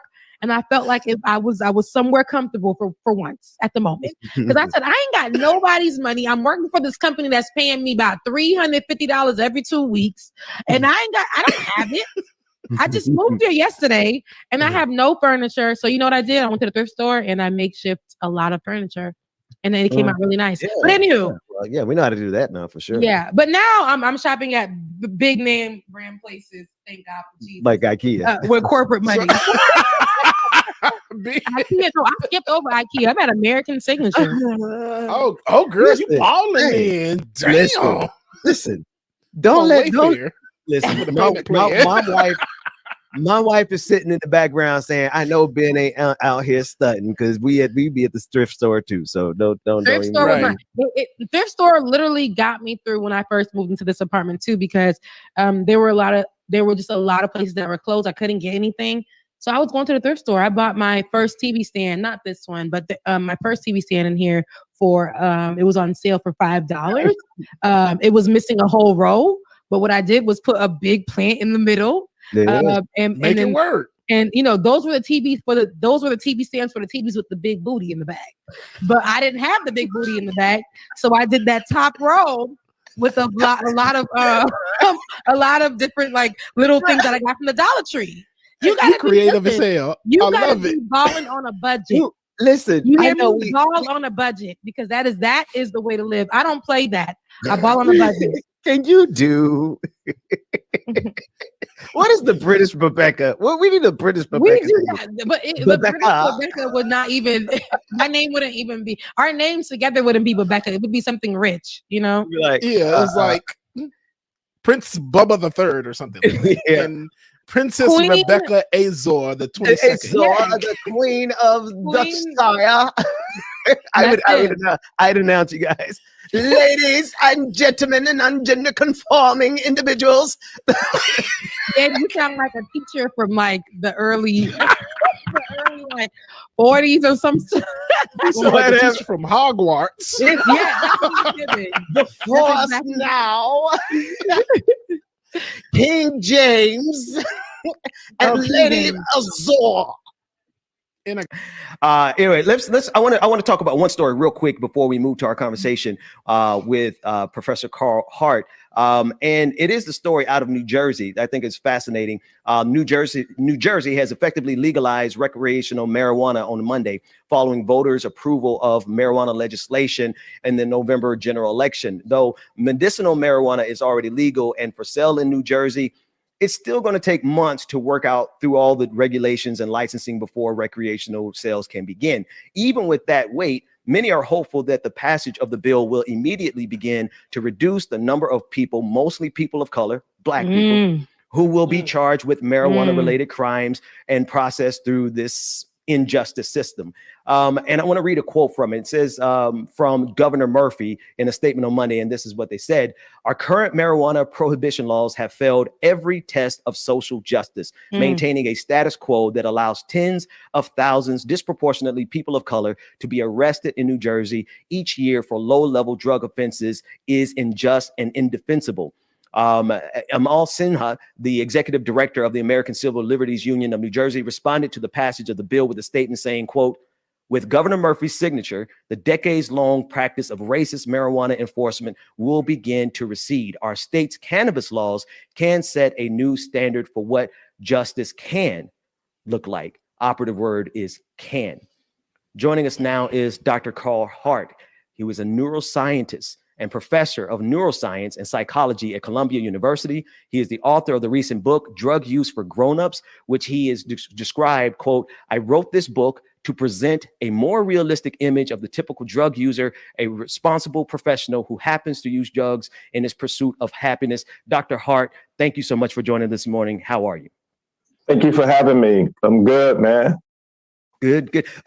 My first encounter with your work was this summer, and you wrote an op-ed for the New York Times that we discussed. I had a chance to interview you on we know how George Floyd died. It wasn't because of drugs.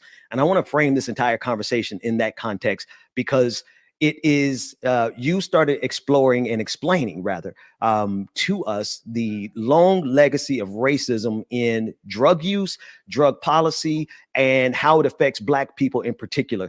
Could you just frame that conversation from the perspective of how even still to this day, they are trying to convince or trying to spin this narrative that if George Floyd had not been on X drug, he would not have died, even though we look at the video and our eyes show us why he died was because of the police state?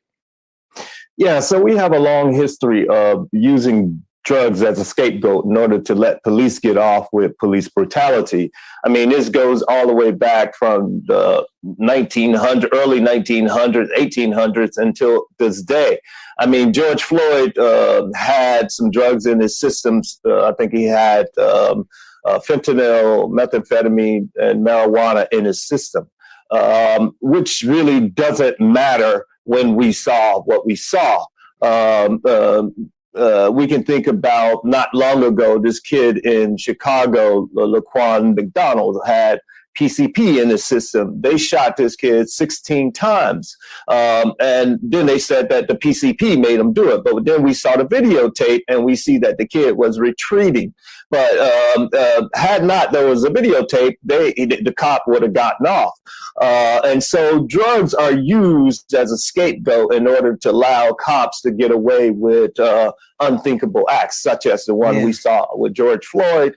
But we have a long history of using drugs as scapegoat. I'm trying to help the public to understand that people shouldn't be persecuted based on what they have in their blood. I mean, a number of people have marijuana in their system now that the drug is legal for recreational and medical purposes in most of the states. Right. And part of this, what fascinated me was about your work in particular, is because you not only study this in terms of science from a scientific perspective, but also you've been able to connect it to historical baggage of this country, just generation after generation, right? Changing the rules as it pertains to drug use because it became a very useful tool to vilify Black people, and not just Black people historically. You talk about just different points in history. Could you discuss the historical aspect of the transition from casual drug use in this country by the powerful to vilifying Black and brown people and people of color? Yeah, so let's just go back to the framers, the founding fathers. If we think about like Thomas Jefferson, for example, Jefferson has written about his use of opioids. He loved his opioids, particularly as he got older, and he's written about this sort of thing. The guy who wrote the Declaration of Independence, and all of the framers loved their psychoactive substances. Now, when Black people started to use substances, cocaine specifically, in the late 1800s or early 1900s, cocaine was illegal in the United States. Cocaine was in Coca-Cola. It was in a number of products. Coca-Cola, somewhere around 1900 or right before 1900, bottled cocaine, meaning that everybody bottled Coca-Cola, which had cocaine in it, meaning that it was available to everybody. Before that, you had to go to the fountain drinks. You had to go to the fountains in order to get Coca-Cola, and Black people weren't allowed to go to the fountain. So Coca-Cola was not available to Black people. But when Coca-Cola bottled it, it now became available to Black people. Shortly thereafter, you started hearing these stories that cocaine made Black men rape white women. Cocaine made Black men unaffected by 32 caliber bullets. Southern police forces moved away from the 32 caliber weapon to the 38 weapon because they said that the 32 caliber weapon wouldn't stop the Black man. And that's how the police departments increased their caliber of weapon. By 1914, we had banned cocaine nationally, and as well as opioids nationally. Opioids, of course, were connected with the Chinese, who were also discriminated against. And so our drug policy is steeped in racism. We don't ban drugs because of pharmacology. We ban drugs because of racism. And in my new book, Drug Use for Grown-Ups, I talk about that sort of thing. I talk about the history. I talk about people like James Baldwin, who in 1986, while everybody else was talking about punishing crack cocaine 100 times more harshly than powder cocaine, James Baldwin was one of the few people who was standing up saying, wait a second, this law can only affect poor Black people, the poor and Black people. And he was right. And so his thing was we should legalize drugs because the drug laws will only be used against poor and Black people. And boy, was he right. Absolutely right. I also want to dovetail this conversation because we just got through talking about New Jersey's governor legalizing marijuana, and it's almost as if the path to unwinding this racist legislation and history and baggage, all of our people who are in jail, all of our young Black entrepreneurs who had weed businesses in jail, it seems like the path to unravel this is so steep and the hurdles are so steep that we're still talking about trying to legalize marijuana across this country when in fact it is, there are just levels to this thing because drug use and drug sale, like we're at the bottom of the tier in terms of drug use in this country, yet we carry a disproportionate burden in the prison systems. Could you talk about the disparate views in terms of drug use? Because I'm gonna be honest with you, the boys over in Silicon Valley, they talk about microdosing mushrooms all the time. The cats over in was it Steve Jobs who said he would never hire anybody unless they did acid? So and you're talking about cocaine. Black folk, we ain't got no cocaine money. Like that's just not in our world. That's not in our purview. We don't have that kind of cash. So there's this two different systems when it comes to drug use, even to this day. And we're still just trying to get our young Black men out of jail for selling weed. Could you speak on that? Yeah, let's start with one of the points you raised last. People need to understand that the illegal drug trade is a multi-billion-dollar industry. That means that it's not being bolstered up or supported by poor people. Wealthy people are in this game. Don't get it twisted. It's too much money involved. That's one. But when we talk about who's going to jail for drugs, let's just take marijuana since you were talking about Jersey.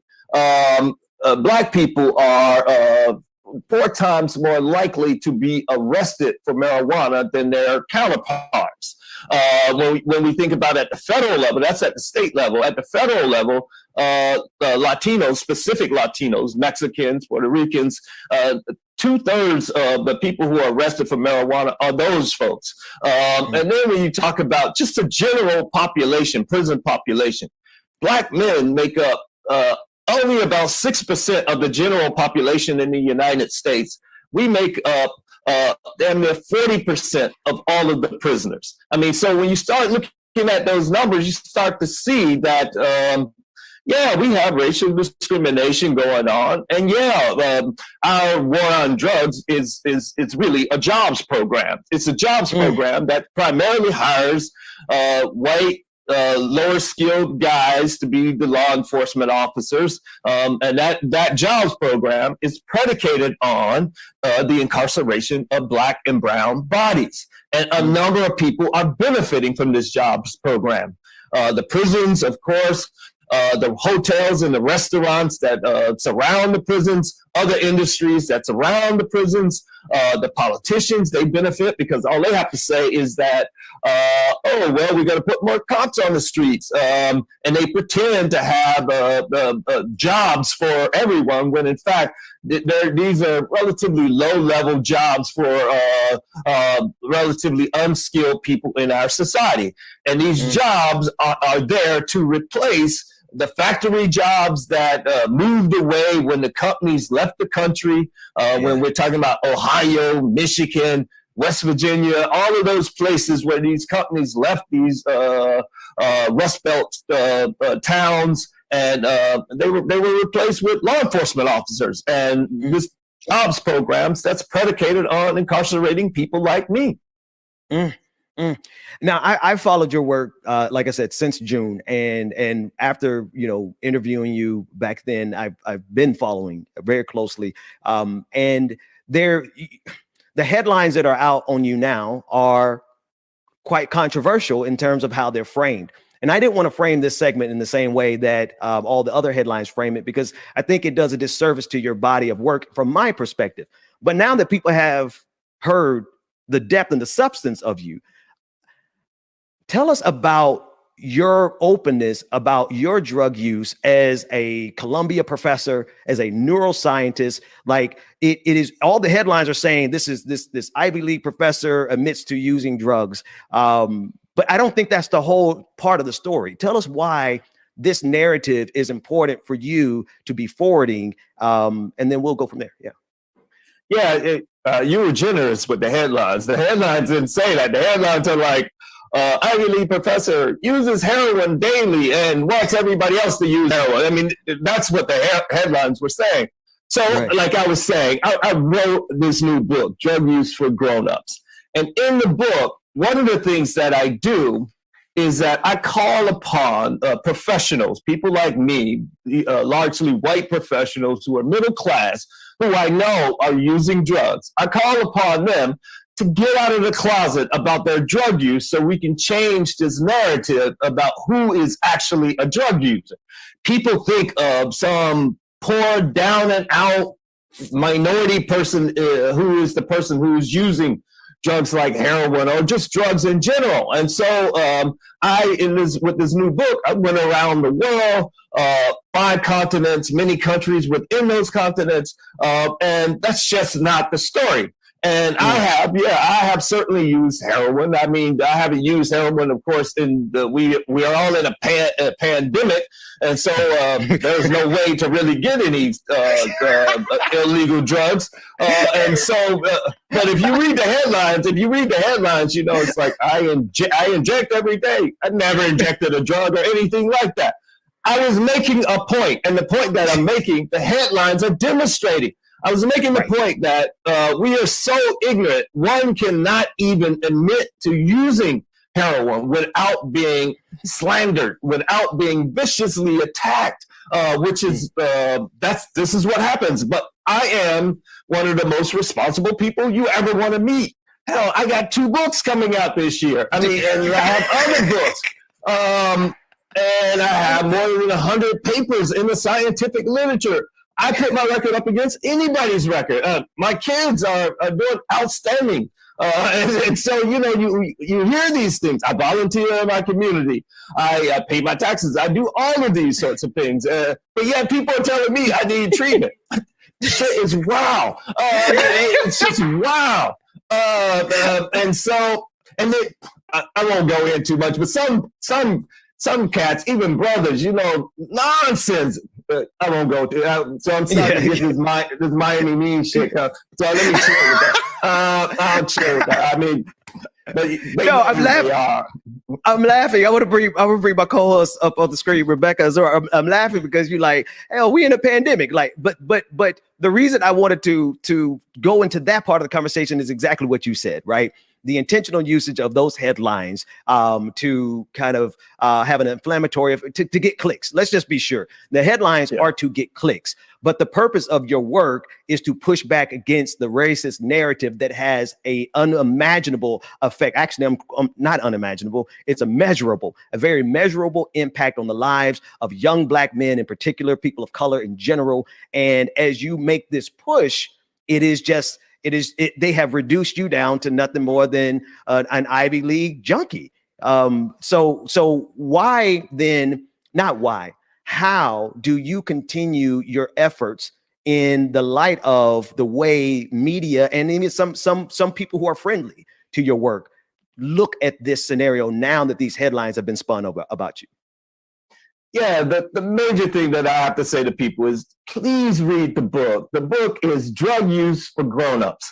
It's a book about compassion. It's a book about love. It's a book about taking care of the least among us. And yet somehow these hack journalists have tried to make me the devil, the enemy. It reminds me of what Malcolm X said. Malcolm X said that if you read these newspapers, man, they will have you hating the oppressed and loving the oppressor. I'd be damned if that ain't true. I mean, that's what this is all about. So please read the book. You read the book, and then you'll see what I'm saying. You'll see who the real enemies are. You'll see who are really being taken advantage of in this society. The same old people. The people of color, the poor, the same people are being taken advantage of. That's powerful. Rebecca, I wanted you to get. Oh, here I am. So, yes, Dr. Carl Hart, listening to what you said, honestly, in reading the headlines, because that's a lot of what was going around, all of the headlines are in sync.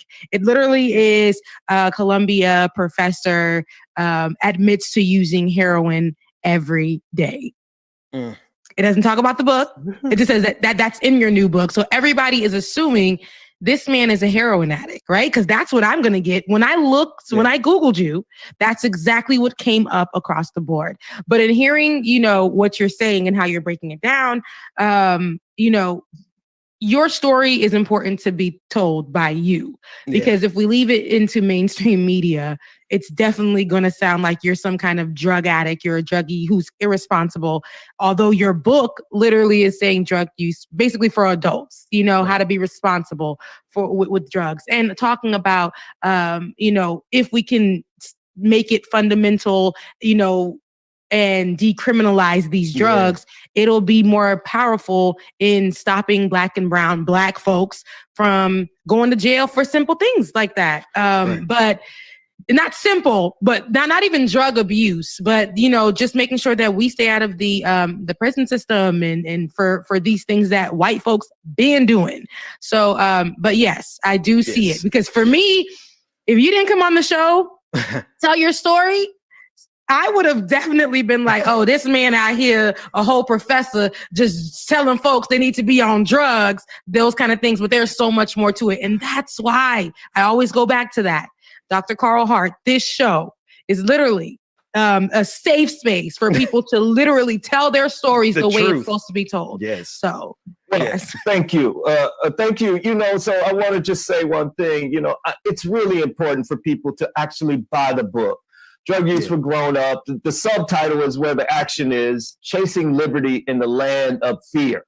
And I'm trying to help people to understand what that liberty means, what the Declaration of Independence promise to you means. It means you have the right to live your life as you see fit, as long as you're not disrupting anybody else's ability to do the same. And I'm asking people to read the book so they can really interrogate what this means for them, and they can see how they haven't been, the promise has not been delivered to them. And in terms of like drug addicts, that's why I'm here. I'm here to take the arrows for drug addicts, because I'm a tenured professor. I mean, I have books. I know how to do this sort of thing. They don't have my sort of platform. So imagine how people who don't have my platform get killed. But that's why I'm here. I'm here to take the bullets for them. And so we cannot ridicule them. We cannot besmirch them. We cannot attack them. They are people too. And that's exactly why I wrote the book. Well, let's one last fine detail on this. Then the disparate treatment in regards to how we perceive drug use and drug users and quote unquote drug addicts, right? It's prevalent. I mean, you've already mentioned to it. You alluded to the fact that you face some of that from our own people, right? From Black folks, from kinfolk, right? But then on the flip side, as a society, we have moved towards this period of compassion with regards to opioid overdosing, and we see now that treatment and that shift towards compassion didn't come with the crack epidemic; it came with the opioid epidemic. Could you speak on that before we get out of here? Yeah, so I wrote a piece in the New York Times, I believe in 2018 about this, the opioid treatment, Black versus white, crack, and opioids. The bottom line is that we did have compassion for crack. If you really go back and you look, white people went to treatment for crack. Black people went to jail. The same thing is happening now. When we look at something like heroin, 80% of the people who are being prosecuted at the federal level are Black and brown. Meanwhile, white folks are going to treatment. It's the same program. I mean, if this is the way we have behaved since the inception of this country, and I write about this in my book from a drug perspective. We can think about my book, for example. I wrote a book called Drug Use for Grown-Ups. This year it was published. And then a couple of years ago, the writer, Michael Pollan, he wrote a book called How to Change Your Mind, talking about him using psychedelic drugs and so forth. No salacious headline, none of that shit. It's just the bestseller. That's all it is. I mean, and so it ain't, don't get it twisted. I mean, it ain't complicated. It's the same nonsense. But because it's being given, they don't like the person who's the messenger. So when the messenger is Black, when the messenger looks like you, because let's be real, they're not going to focus on you being a Columbia professor. They're not going to focus on those things. They're going to be like this Black man with dreads talking about using drugs, he's a junkie. And then the white man. More than that, a Black man who knows what the fuck he's talking about. That's the thing, and so bring it on. Just bring it on. Bring it on. I'm one of the most responsible. I'm one of the most responsible people they will ever meet because I know the shit's coming. So I'm ready. I work out every day. I'm ready for this. This is man. I love your energy with regards to this because of the level of frustration I can imagine. You're the entirety of your life's work. You've been doing this for 25 years, right? And the entirety of your life's work, 30 years. And your body of work is being reduced by headlines into something that is dismissive of your body of work. So I understand the frustration. I just want to highlight it with one last thing. There's a series on Vice TV where the host of the series experiments with drugs, psychedelic drugs, all kind of drugs. The entire point of the series is to do a lot of what you're saying in terms of the perspective of towards drug use and drug users. That said, I haven't heard a single headline about that show the way I've heard headlines about you. And me knowing your work, at least for the last 6 or 7 months that I've known of your work, I knew exactly what was going on with those headlines. And I appreciate the fact that you're here taking the blows on behalf of something way bigger. What you're confronting, and I'll let you get the last word, what you're confronting is the systemic issue of criminalizing drugs as it pertains to Black people and brown people, while everybody else goes to rehab and gets off or enjoys it. Compassion. Or enjoys it and then talk about it on shows. Exactly. Let's just, when Trayvon Martin was killed, they said that he had marijuana in his system. That's why he attacked George Zimmerman. I showed up. I wrote an op-ed in the New York Times when Sandra Bland was killed. I showed up. They tried to blame marijuana for that. I mean, when all of these people are killed and they try and blame drugs, George Floyd, I show up. And then, I get these attacks from people who look like us. And it's like, what the fuck is wrong with you people? Getting attacked from places like the New York Post, who don't give a fuck about black people. And so it's like, what is wrong with you all? Yeah. Anyway, if you want to be free, you got to understand that you are slaves, and I'm trying to free you, as Harriet Tubman had said. Yeah, yeah. Dr. Carl Hart, professor of neuroscience, Columbia University. Thanks so much for joining us this morning. Love you, meaning Dr. Carl Hart. Next time you come on, we got to make sure we got that bleep button for you. But absolutely, it's a family. It's like no, we loved sorry. it. No. I'm sorry. Yeah. Yo, you're fine. You're fine. I love your passion, and I love what you're doing, and I love how you're breaking it down so that people can understand. And that's what I'm going to tell all you guys to do. What's the name of your book again, Dr. Carl Hart? Where can they find it?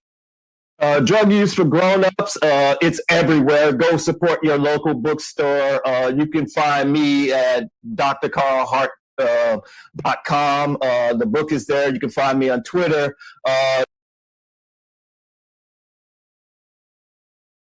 Love y'all, man.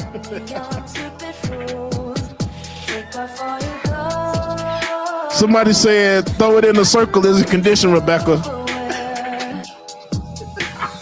Why you calling me honey? Why you show off your money? Wave it like it's a tissue. Baby, this is your issue. I'm not falling for bullshit. If you like me, then say it. You don't get that I see it through this facade that surrounds you. But when it takes time, so you waste mine. You and me ain't right. Why you wearing gold and nothing more? Right. Thinking you're so bold, but All right, y'all. Y'all already know what time it is. Corporate America time, but today is DJ exclusive time. Shout out Ben and Rebecca. I love y'all, man. Thank y'all for the love and support that you guys provide. Of course, Dwayne and Max and David, all you guys as well too. Definitely can't do it without y'all. So definitely appreciate you. And of course, wouldn't be able to do anything without the Pride family. So shout out to all of y'all, man. Thank y'all for all the love, for everything that y'all do to support. Man, we really appreciate it.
you guys should do